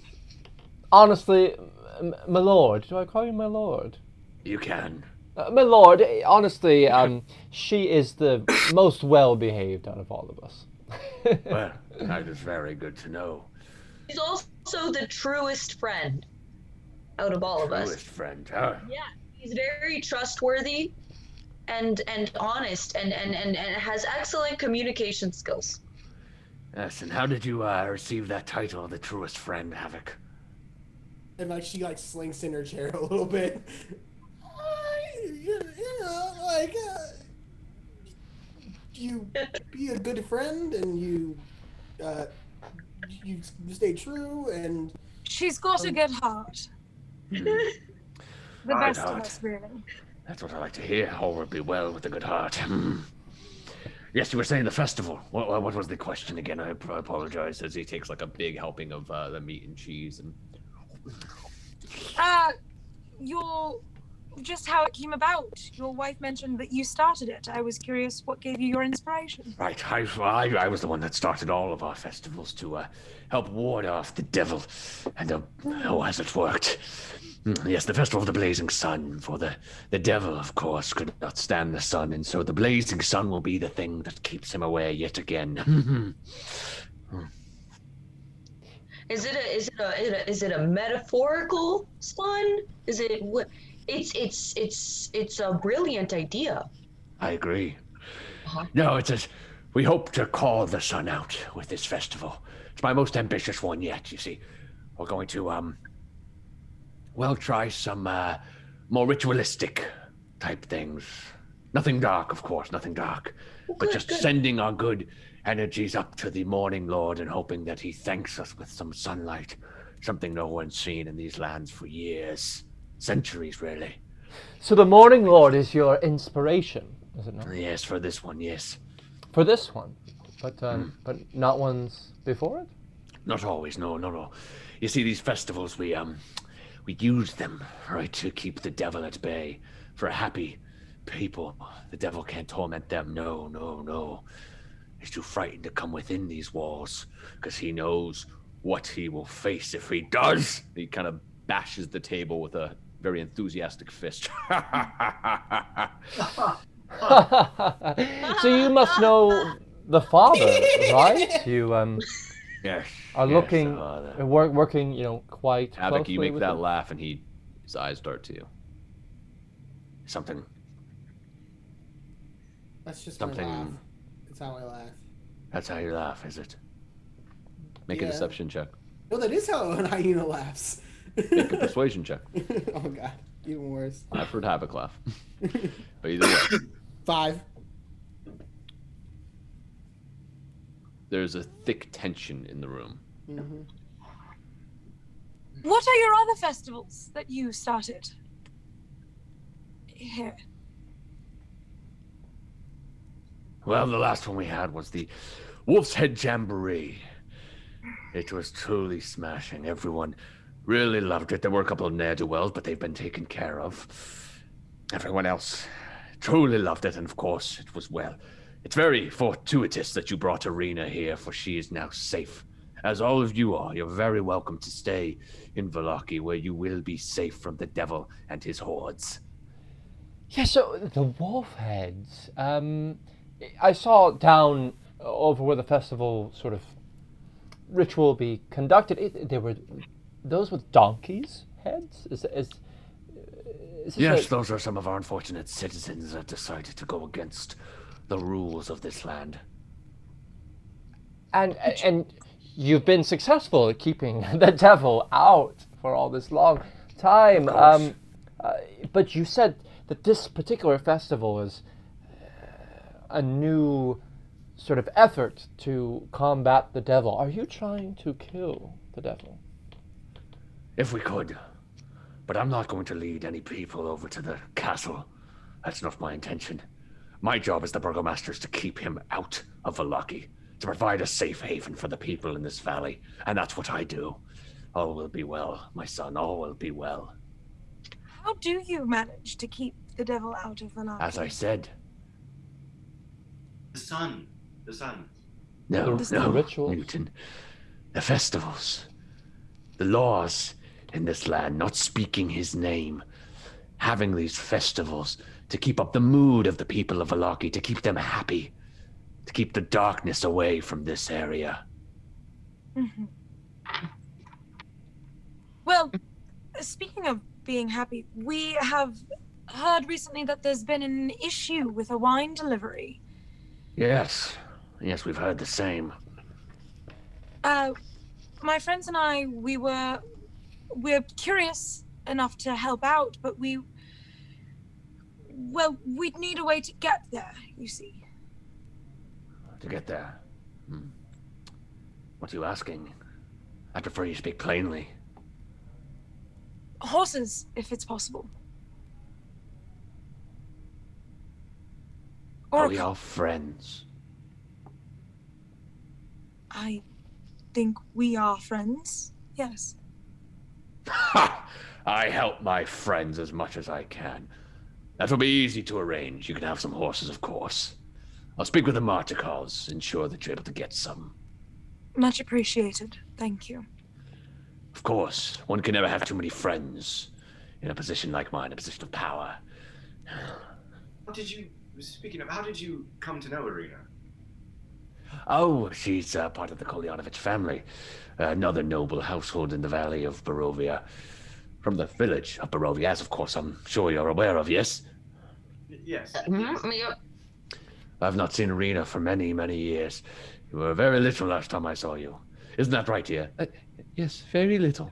And you do notice Lydia is very reserved now, not speaking unless Vargas says something to her. Now, when you were at Barovia last, Oh, I've never been. Oh, you've never been? No. Vallaki is safe. I know that Barovia, no offense, darling, they were never able to keep it safe from the devil. then any other sort of nearby towns, when you've gone and you've looked at them, I've never been. You've never been outside of Why? Vallaki? Why would I? That makes complete sense.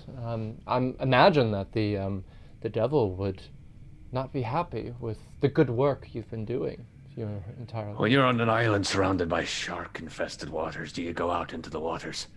No. You stay on your island. That's fair. That's fair. That makes a sense. The logical. Mm-hmm. Thank you, Stiki. Oh yeah, yeah. So, Andrew, you're a musician of sorts. What about the rest of you? What you all do? You seem to be adventuring types, yes? Tough, strong. Warriors, perhaps. Enchanted forest. Good enchanted forest. Well, there's a duality to all things. What do you mean? Duality. Are you familiar with the? Was it a good enchanted forest? It was a good enchanted forest. He waves a hand back, and you see a guard that's in the room. Just step back against the wall.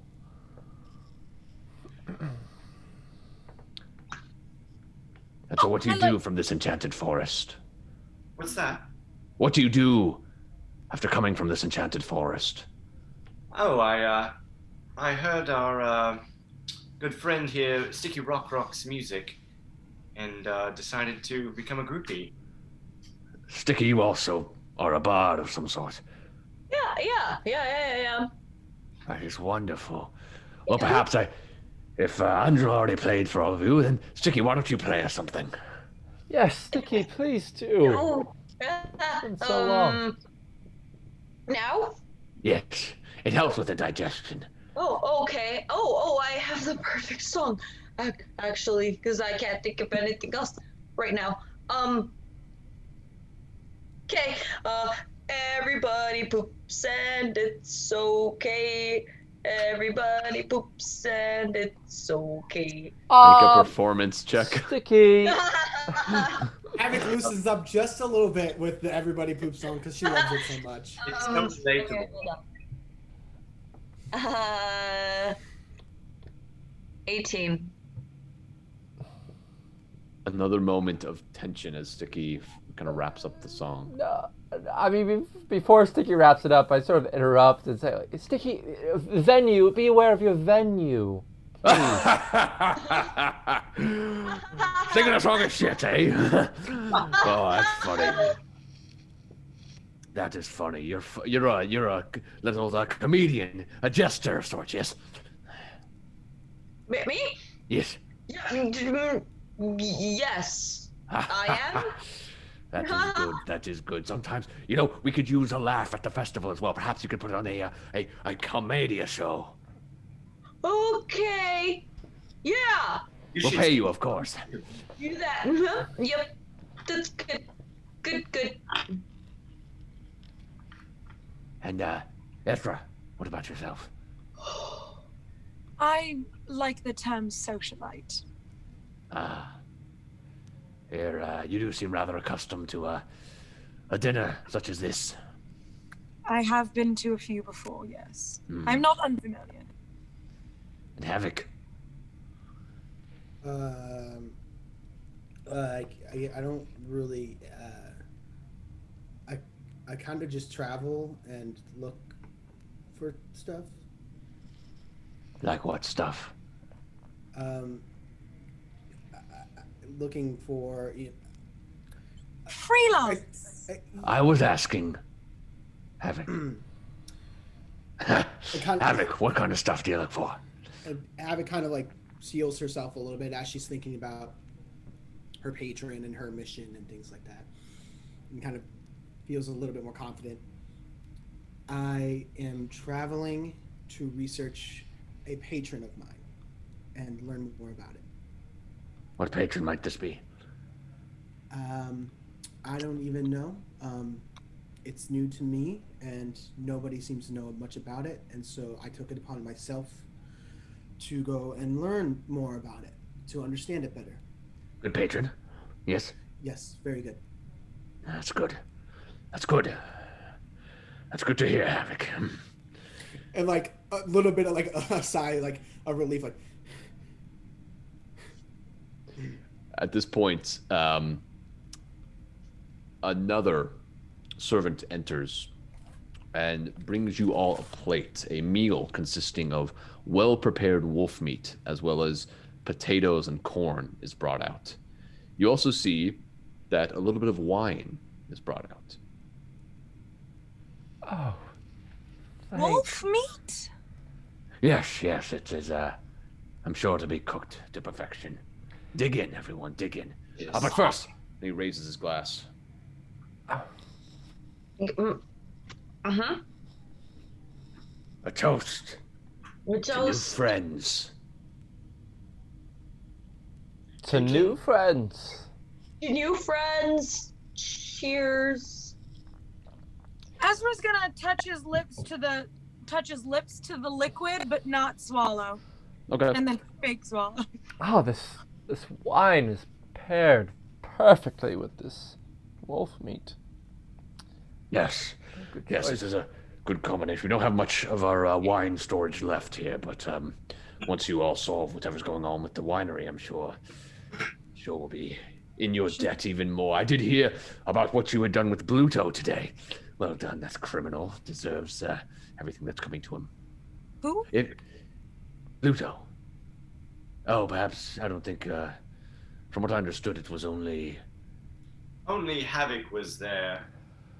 And another acquaintance named Kyle the Bard. Another bard. Yeah. You have competition, Andril. I wouldn't call it competition. Yes. And Maybe. Aerith, sorry. Oh, but it's fine. Andril's fine. But You said Aerith. your friends call you Aerith, though, and so you are my friend. Yes, And I'm but yours, so I'll call you Aerith. well, we were talking about my music, so makes sense I would be Andrew.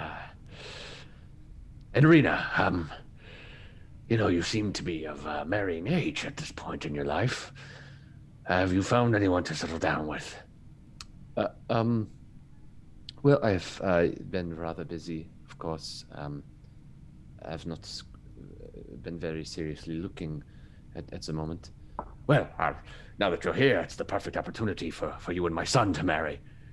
Join the noble lines, as it were. Oh, I would have to meet him, I think, before I would commit to anything. Nonsense. You two would be perfect together. Hey, you! And he points to a guard.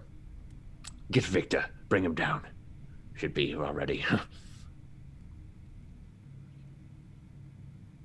after a moment, you see in the doorway this scrawny-looking 16-year-old boy. Looks very much like Timothée Chalamet, actually. But black hair that kind of falls down over his face. It's not pushed back at all. Kind of messy, a little bit of a mop, and he just kind of comes in a bit warily and stands at the doorway looking at all of you. Ah, yes. There's my son. Oh, come in. We'll get you a seat. Actually, Father, I do have a session. Oh, yes, of course. Of course. My son is learning from some of my reformers. They are teaching him about the history of this great land. Yes. And so I'm afraid I must be going. Well, but first, come meet Irina. Irina, this is my son, Victor Vallakovich. He walks over and just nods to her. Very, very nice to meet you. Thank you, and you as well. Yes. Well, get on to your lesson there, son. You don't want to be late. And Victor kind of nods to all of you and starts to head out. Yes, Havok? Can I do a quick insight check on how Victor feels towards his dad? Sure. While he's doing that, how old is Irina again? She is about 20. Looks like you guys haven't really asked her, but about 20. 21.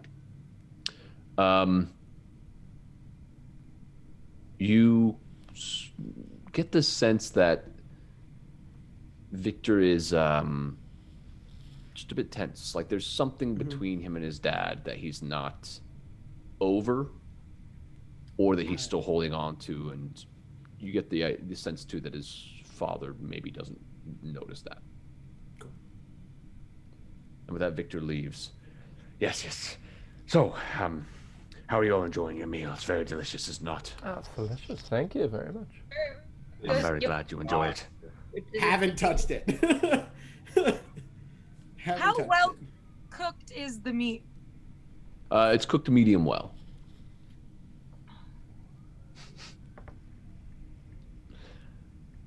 Havok, you've not touched your food. Yeah. Havok's allergic to wolf. Well, there's other food on the plate. Well, no. If I can be okay, if I can be honest, and again, like, kind of feeling a little bit booned by thinking about her patron. I'm a little nervous to eat around you. I'm kind of a messy eater. I don't want to offend you. Take smaller bites. I'm sure you'll be fine. Eat. Come. This is a Vargas. dinner party. We have to eat. Lord Vargas, do you know? We might be heading, obviously towards the winery, and I'm very, very interested in Kresk. Have you heard many stories about that area? Very suspicious lot there. Suspicious? Not like me. They don't open their gates to outsiders too much. I try to welcome the flocks in so I can protect them, but Kresk, they keep them out. They have werewolf troubles over there. Must be wary. Yes. Oh, goodness. So then, you haven't had anyone from Kresk come here, have you? No, not in many, many years. Not that I'm aware of. Oh, very good. And I would be aware. Right.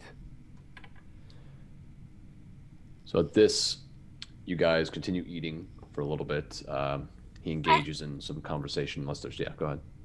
Just Ezra would kind of like catch Havok's eye to kind of be like, and like show her how to properly like eat human-y. And like I kind of grab the silverware and like cutlery and kind of like hold it like this. And I try and use it properly. Okay. I'd say watching Ezra, just go ahead and make a general intelligence check. Oh no. 9. It's definitely tough, and there are some moments where you kind of run the knife a little bit hard into the meat, kind of shaking the table for a moment, and Vargas like stops this conversation with Arena and looks at you, and you stop, and he looks back to Arena, and you start doing it again, and the table starts slowly shaking this time, and he looks back to you. Newton leans over to Vargas and whispers, loud enough for everyone to hear, but he says, "You are what you eat, am I right?"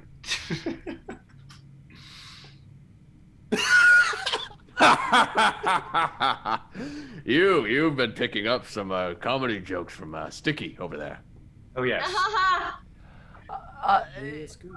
Lord Vargas, you had mentioned the Martikovs. We have not had the pleasure of meeting them yet. Not at the Blue Water Inn.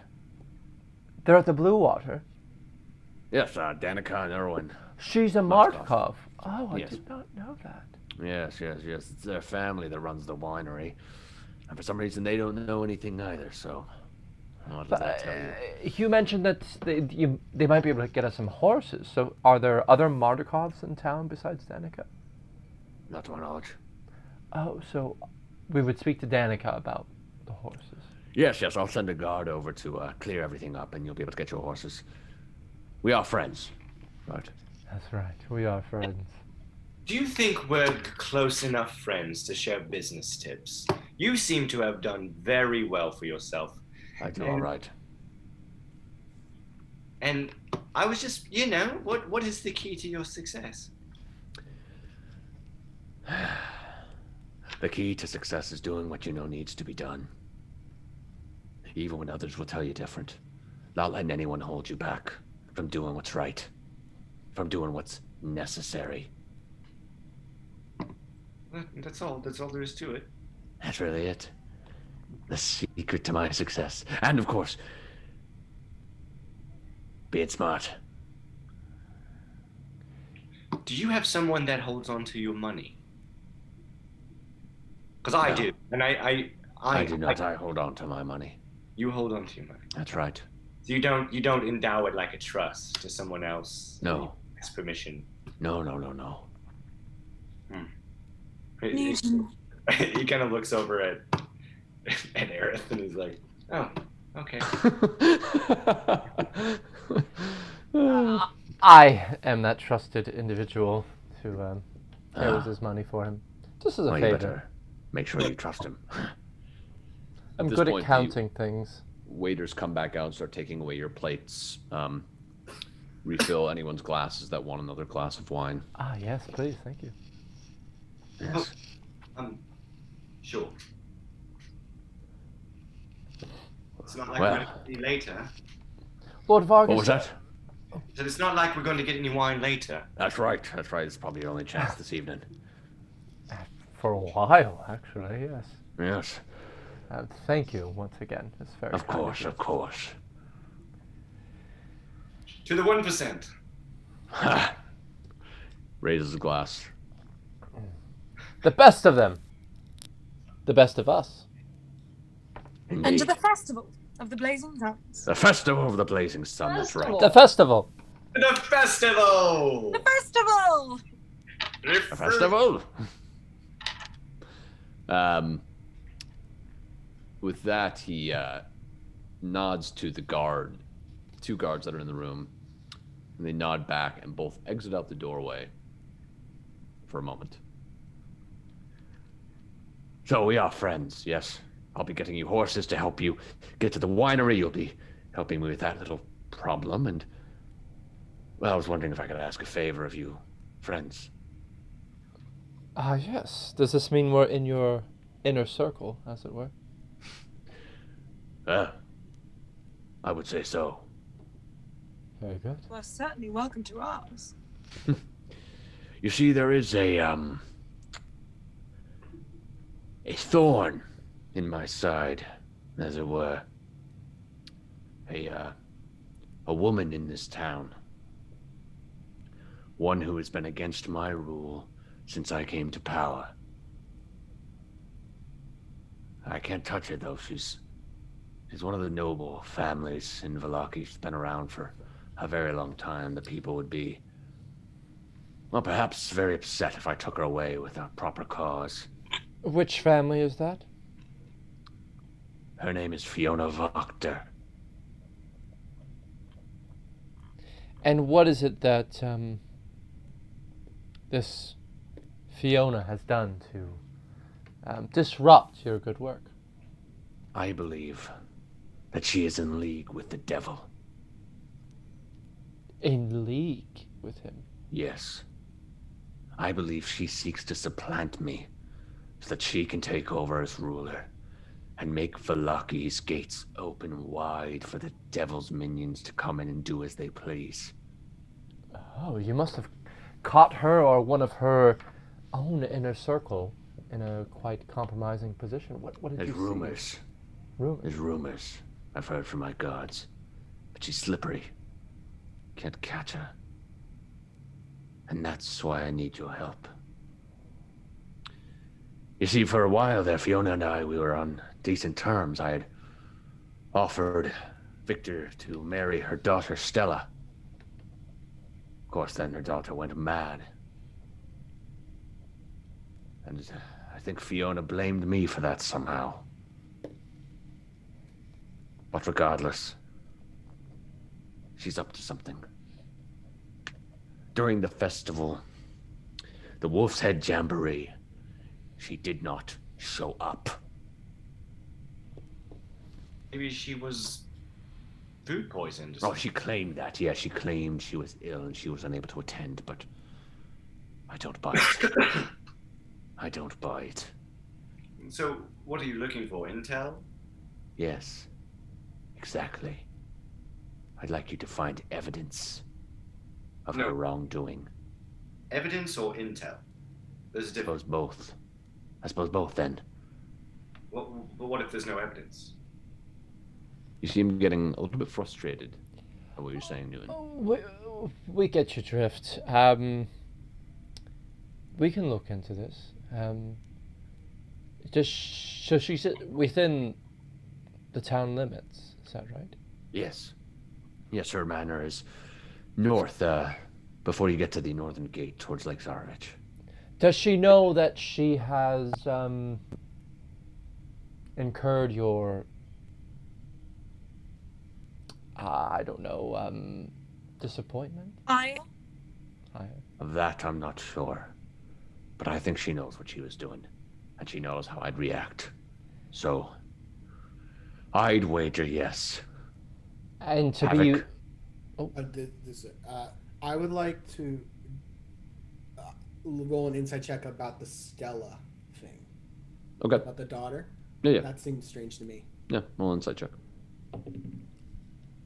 I rolled a 9 + 5, but I'm going to use my Cardic Inspiration on this. Okay. +8. So that's going to be 13 + 9, so 22. Okay. You hear him mention Stella, and for a second you black out. And when you come to, you just don't really know what you just heard him say something about someone named Stella, and you didn't hear anything.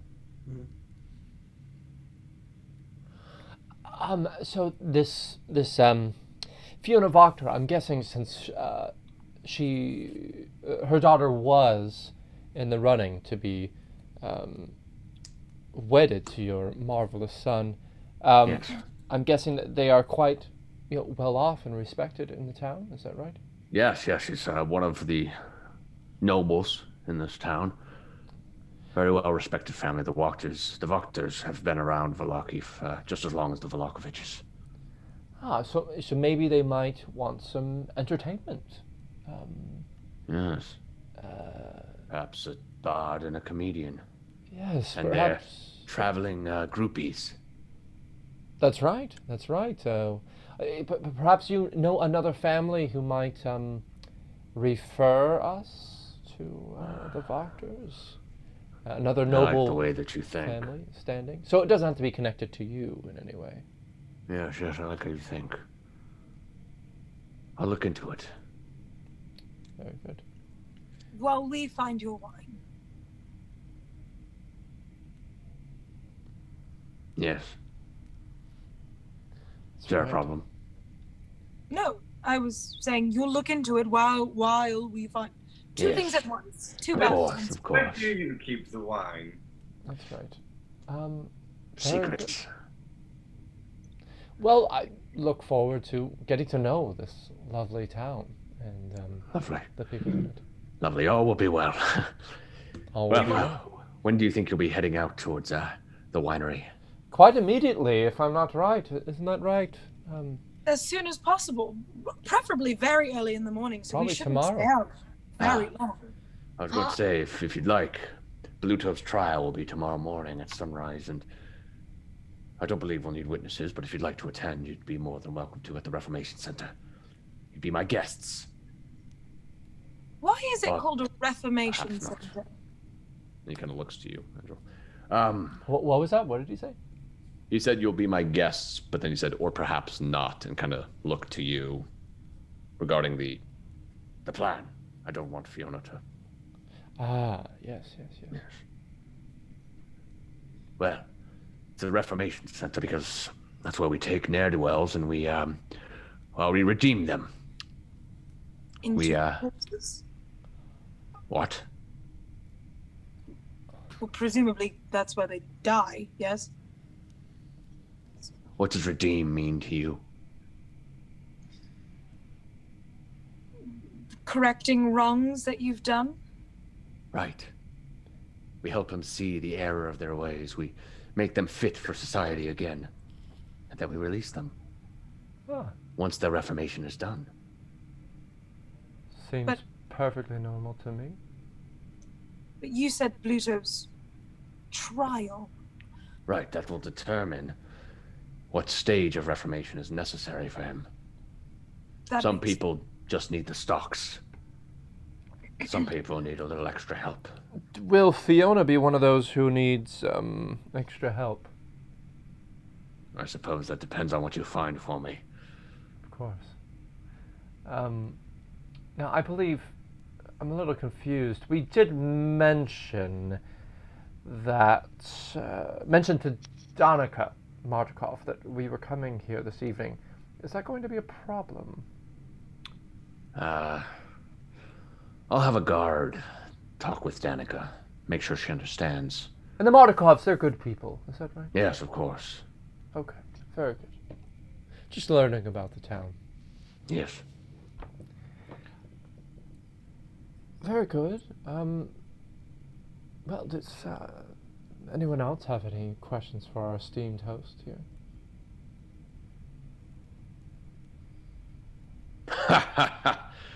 It has been lovely having you all here, my new friends. That's right. Lydia, say goodbye. Goodbye, everyone. And with that, she gets up and heads out of the room. Oh, do you mind if I use the loo before we go? Not at all. And he claps his hands, and a guard walks into the doorway. Show him the loo. Yes, I think I've had too much wine as well. I'll go with you, Newton. I appreciate it. There's just one. Well, I'll wait. Oh, I do like the company. You know, us girls like to go together. But that's quite all right if there's only room for one. Oh, I really should be getting back for my Right this evening way. prayers. So It'd be rude for you to leave before your guests. For your friends, that is. He says to you, Havok. I did not realize. Okay. So, just on the walk to the bathroom, I would just like to take a look around the house and I mean, am I being escorted by this guard? You're being escorted by the guard down the hall to the left. You head out the door, go to the left a bit, and he leads you into a doorway on the right-hand side where you see a kind of tiny little bathroom. So how close is this guard to me? He's standing right with you. Okay. Am I with him? Or am I Vargas waiting in the seemed to room? indicate that you should wait, but okay. What did you want to do? To go with him. Okay. If Vargas, seeing you permissible. get up, would tell you. You should wait. He's using the restroom. Very good. Very good.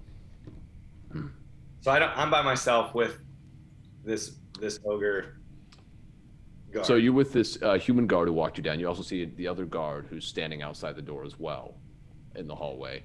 As you head down, you do see another doorway on your left, as well as one at the end of the hallway here. But he opens the door to the right. Okay, so I guess spatially, my question is, how many feet am I away? Like, if the guard's waiting as I go in the bathroom, how far away is he waiting from the bathroom door? Well, once you close the door, you don't know. He didn't look like as you wait. He kind of shows you the door and says, "Take your time," and then stands back against the wall about 3 feet from you. Okay, so I'm gonna look at him and I'm gonna go, are you gonna stand there the whole time? It's my job. Right. Well, here's the thing. I'm a bit potty shy. I just, I'm not going to watch you pee. I'm going to stand in the hallway. It's not about the watching. It's more about the hearing. I will cover my ears. It's not. I know you might not care, but it's more of a me thing. Like, if I know you're there and you can hear it, it might take me longer. Take all the time you need. Oh. Make a persuasion check at disadvantage with the guard. Come on, Warlock, 20. Charismatic folks. Critical failure.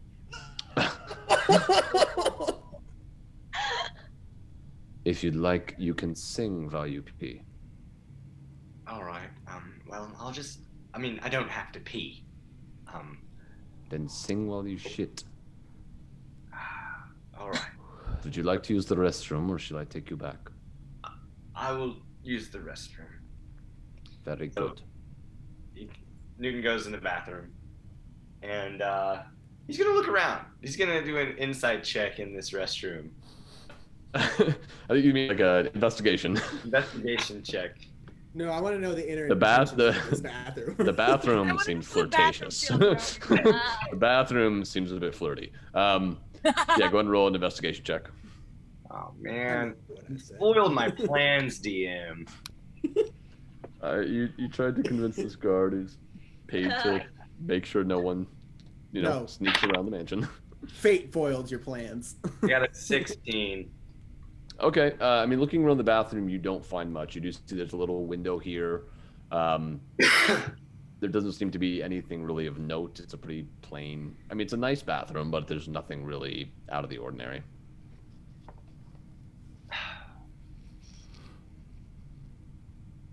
Oh, dee dum dee dum dee dum dee dum. Okay. Oh, dee dum. So he actually goes to the restroom. Okay.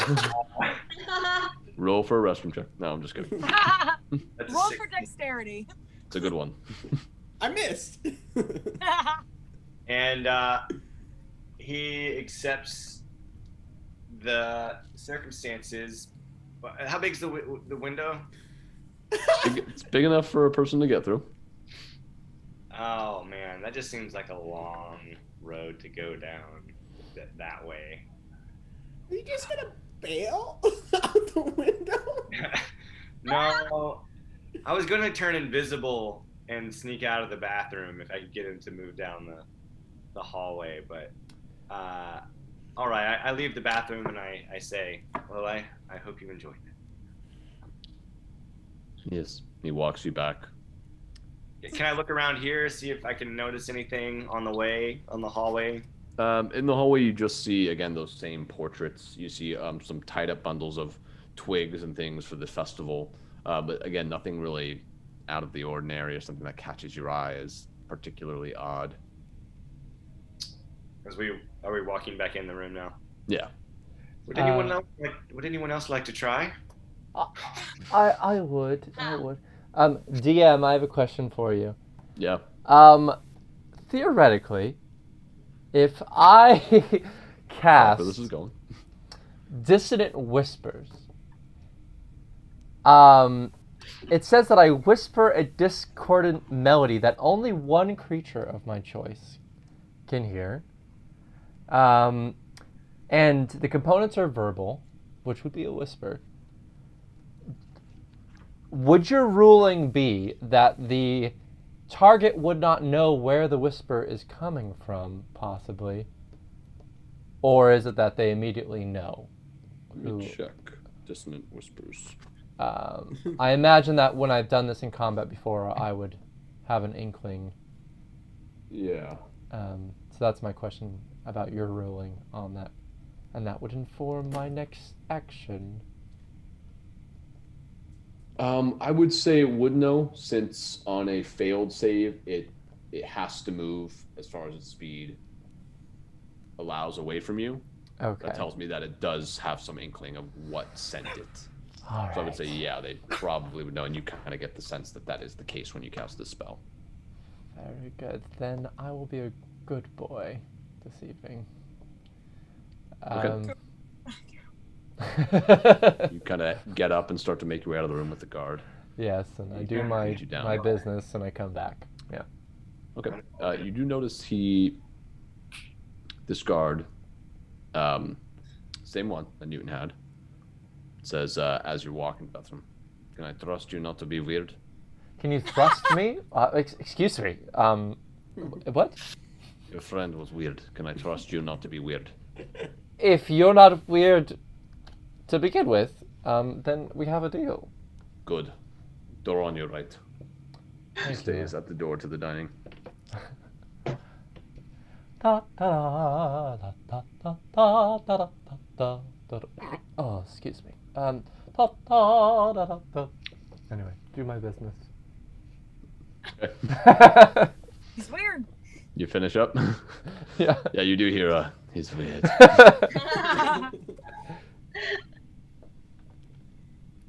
You come back into the room? Yes.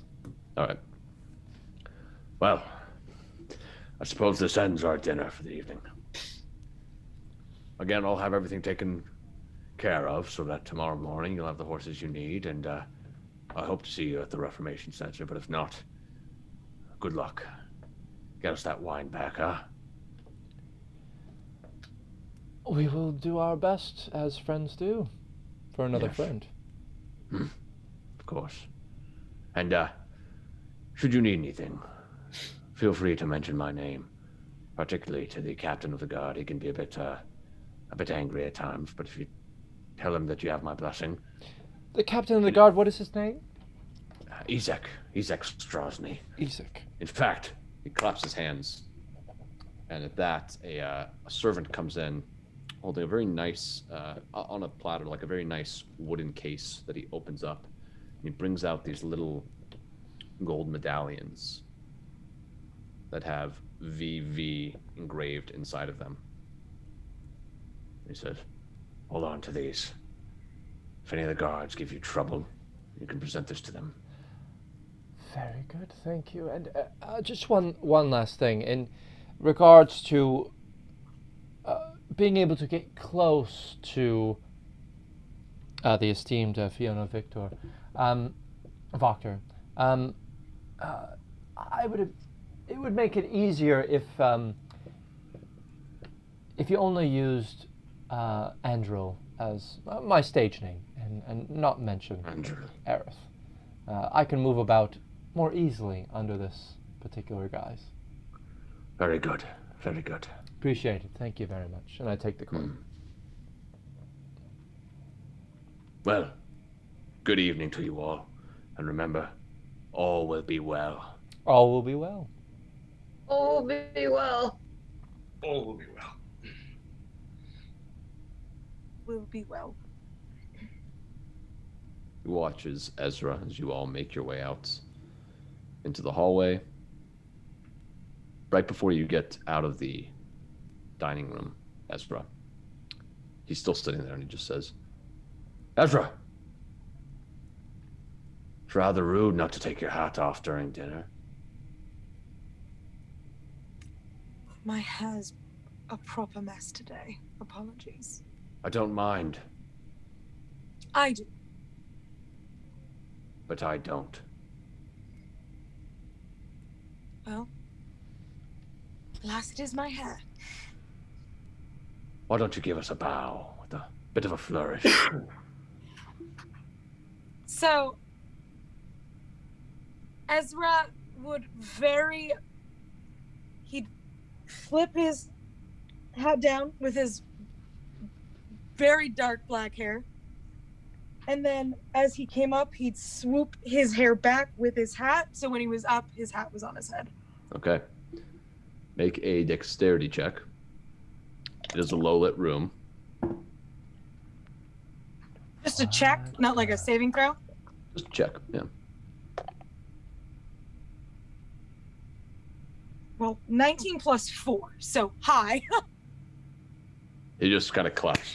Very good, very good. Next time we eat together, just take the hat off. Are we there for this? You guys are kind of like in the hallway hearing this. You probably stopped at hearing Vargas's voice. Does Ezra seem uncomfortable in the moment? You have the back of Ezra, so But like based on the words you hear, yeah, I'd say you probably gather that. Okay. All right. Okay. Noted. Again, next dinner, no more hat. I'll make sure to bring my comb. All will be well. Have a good evening. Good night.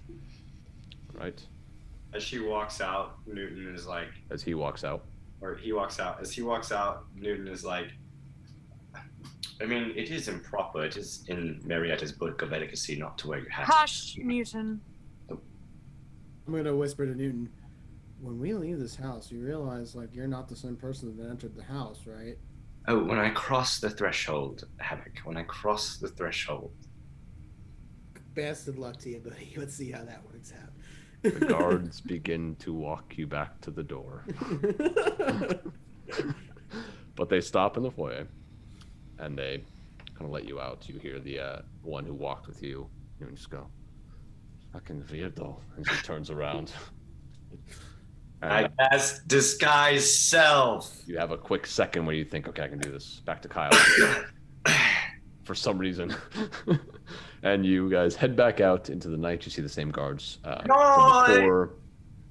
They hand you back your weapons. They're all present and accounted for. What are you guys doing? Shall we? Sorry, as we walk away from the house, like that built-up frustration from that whole dinner is like just like on my face. Just I fucked that up real bad. I don't know if there was any way to really succeed in that. Yeah, we all kind of failed. All of us, even Ezra. I was trying to sneak around the house, but damn God. Let's get farther away from the house before we start saying stuff. Sure, yeah, we're moving away. Yeah. As you guys are walking, making you our do way to see the blue this water. retinue of guards begin approaching the house, led by a very large, impressive-looking individual who Newton and Havok you have seen before. But you see this is a bald man with scars all around his eyes, and he's wearing a very large fur cloak that is hanging primarily over his left arm. He keeps it underneath it. He kind of glowers at you all in the way. Was this that orc? Out of the way, then. I sort of tip my hat as I move out of the way. Evening. He just keeps walking. Where have we seen this guy, Ricky? So when we were talking to the lady that's got the hots for Aerith, he was the big guard that was going through Bluto's house.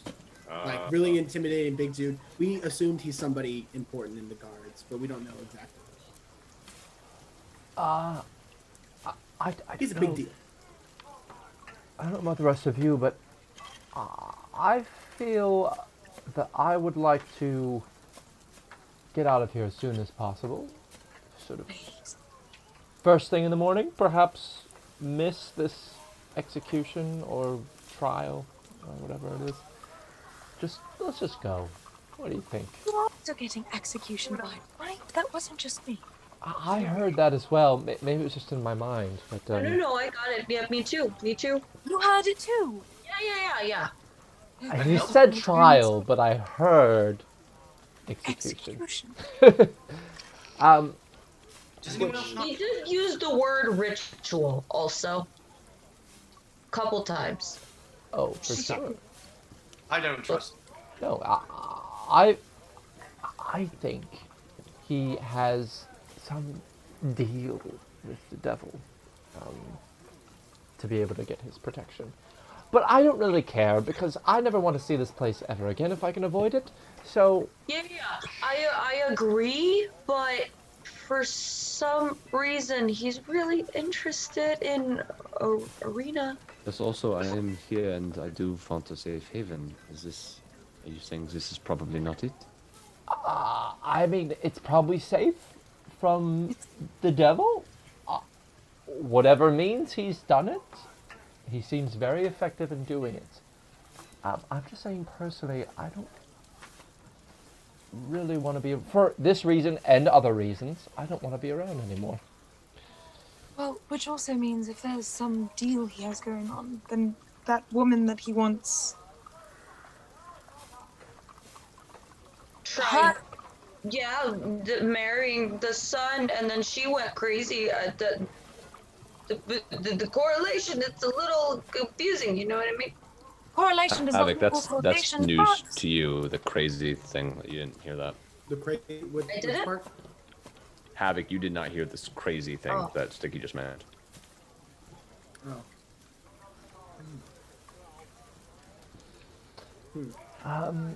So anyway, why don't we get some sleep, and at the crack of dawn, let's get out of here. Does that sound all right? I'm gonna turn to Arena and say, do you need somebody to walk you back to the church? That would be nice. Do you all want me to be coming with you? To the blue water, or in the out morning? of? Or am I staying here? How would your brother feel It's about? up to you. I don't know. You all seem to be very worried about the Burgomaster, and I admit it was a bit jarring. So I don't know. I think that's a decision you have to make. Of course, if you come with us, we will protect you. We do have to come back, that is. Yes. So maybe you can do your own work and thinking about whether or not you would want to stay. But I do think the term lesser of two evils is quite appropriate in this moment. The devil is someone we do not know how to protect you from, besides what exists here. And, The rebuttal to that would be the devil you know is better than the devil you don't. yes. But we don't know the devil. Well, you do, apparently. But in any case, I think you should stay here for the moment. We don't know. Well, everything that we've heard is that the devil has influence everywhere outside of the city. So you should stay here for the moment, and we will learn more about this land. I really don't trust spitters. I just don't. Spittles? Anyone who spittles when they talk. Oh. Yes. He wasn't really doing that much. Oh. It was the vibe, though. It was certainly the vibe. It was this move. It was that. That's fair. I was sitting next to him. I tasted his saliva. Your wolf meat had some extra seasoning. You all go ahead. I'm gonna go look for a pastry factory. You, what? At night? Are you back on that? Yeah, always. It's an addiction. Gosh darn it. What's our rule about insight checking our own teammates? Insight check. You can roll an insight check. Yeah. And Newton, if you would like, you can roll persuasion or deception if you're being deceptive here. But you don't have to tell us. Yeah. Exactly. Yeah.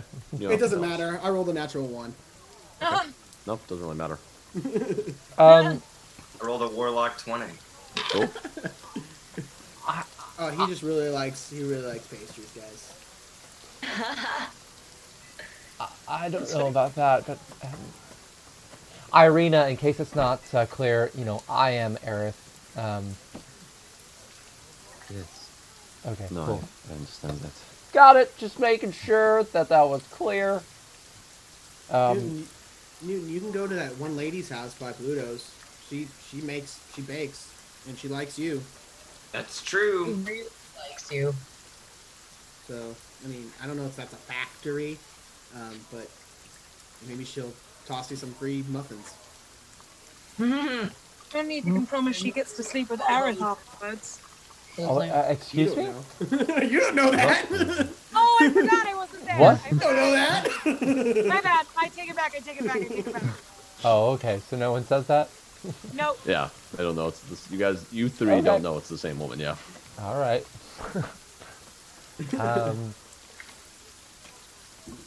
I cannot wait to get out of here. So, just if you are looking for pastries, just please Please don't stay out too late so we can get out of here very early in the morning. Hour tops, hour and a half, you know. Oh, that sounds very unpromising. Yeah. Well, I will be leaving no matter what. Maybe you can meet me outside. I'm off to the blue water. As am I. I'll head back to the church. Have a good night, everyone. I'll escort Arena back to the church. Okay. Stiki? I'm gonna go read my book. Bye. And then he like books it. I'm gonna whisper to Arena. He's really been into this book lately. I don't know. What book was it? I didn't catch the title, but he likes it so much that he's like he's talking to it. Like he's like really engaging with the book. Oh. In like metaphorical sense, or no, like literally, like really engaging in conversations with the book. This is all happening as you two are walking towards the church. That is interesting, I suppose. We're an interesting group. I would like to apologize for, making that dinner more awkward than it probably was. Had to be. I don't know how to behave in those types of situations. Has everybody left? Has everybody left? Yeah, so right now I'm taking with Arena and Havok, and I'll get to you in a second, Newton. Yeah, I'm just making sure everybody walked away from me. Gotcha. Okay. So yes, those two walked away. The other three started walking back towards the Blue Water Inn. I don't think you've fed anything. I think you lack confidence. Oh no, that's very true. Yeah. And you were speaking about something you were passionate about. You're very well spoken. You commanded respect. Yeah, I noticed that when I was just very upfront and honest. It seemed like it worked better than trying to disguise stuff and make it seem like I knew what I was doing. Do you ever think perhaps the reason you believe others find you lacking is because you find yourself lacking?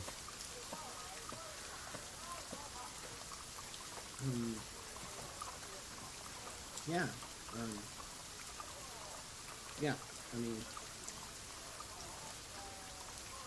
it's new for me to be in these types of situations where I could command any kind of respect. And so it is uncomfortable. Do you believe you deserve respect?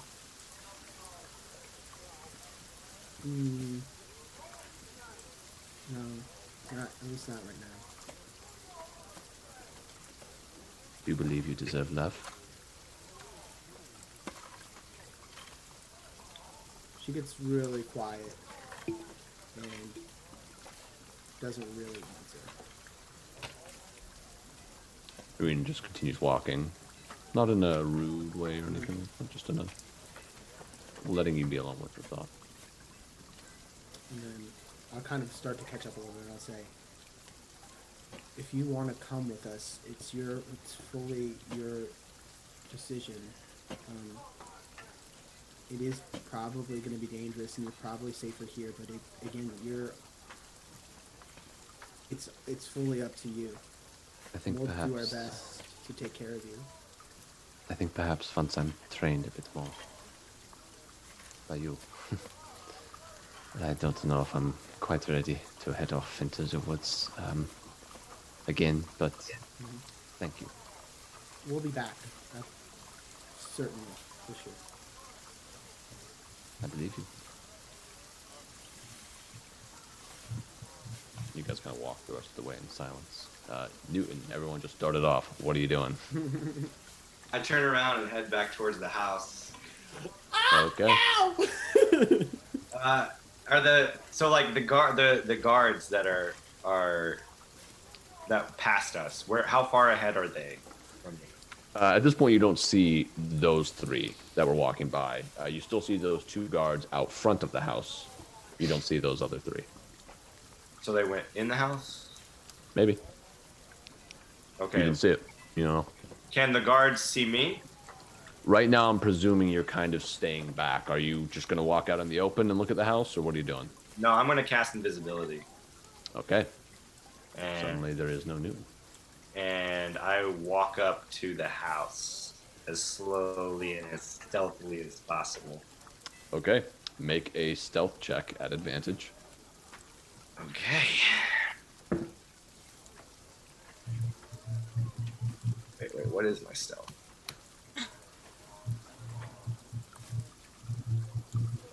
Okay. Ever good when you don't know. I got an 18. Okay. You start to make your way past these two guards who are standing right at the bottom of the stairs of this little porch. So there wasn't a gate. There was just the door. No, it's just kind of open right up into it. And as you start to, are you going up the stairs to try to get to the front door? I'm actually gonna go to the bathroom window. Gotcha. Okay, so you start to make your way around, and as you kind of get close by these two, you see one of them, their heads perk up and look in your direction. Oh. Just back at it. You make your way to the side. There's a little garden on the side of the house that you kind of weave your way through to get towards the bathroom window. And you're standing there looking at it. It's currently closed. I peek. Actually, the bathroom window is currently cracked because someone did something in there that does have to be cracked. So I peek it through the window to make sure there's no one in there. Looking up, you do not see anyone inside. And so I slide open the window and as stealthily as possible and slip in. It kind of swings out, so you're able to swing it out. Okay. Nice. Go ahead and make a another stealth check. At advantage? At advantage, because you're invisible. 7. Okay. You get inside, just pulling inside, and as you do, you kind of slip a bit, and you land hitting the toilet seat and fall to the ground. You hear the sound of footsteps marching down the hallway. And that's where we're going to end. No! No! I love it. Then why? I'm so into this. You're Been invisible. on all night, alright? I didn't trust the guy. You're invisible. You're invisible. Yeah. Things could still be good. R.I.P. Kyle the Bard. Joining the 23 club. But no, he's gonna appear as Newton. So. Yeah, but Kyle the Bard is his persona. Oh, okay. So he's saying if he loses invisibility, he will be back as... No, I think because it's Mask of Many Faces, I think he could be... Okay, no, but I mean if he dies. But I guess dies, I kind of went to the dies. next. I went to the next step. That's true. You're right. That's true. What am I talking about? Well, thank you all so much for joining us for our Ravenloft campaign. We will be back in 2 weeks to see what happens to this group, what they find at the winery, and whether or not Newton ends up joining them.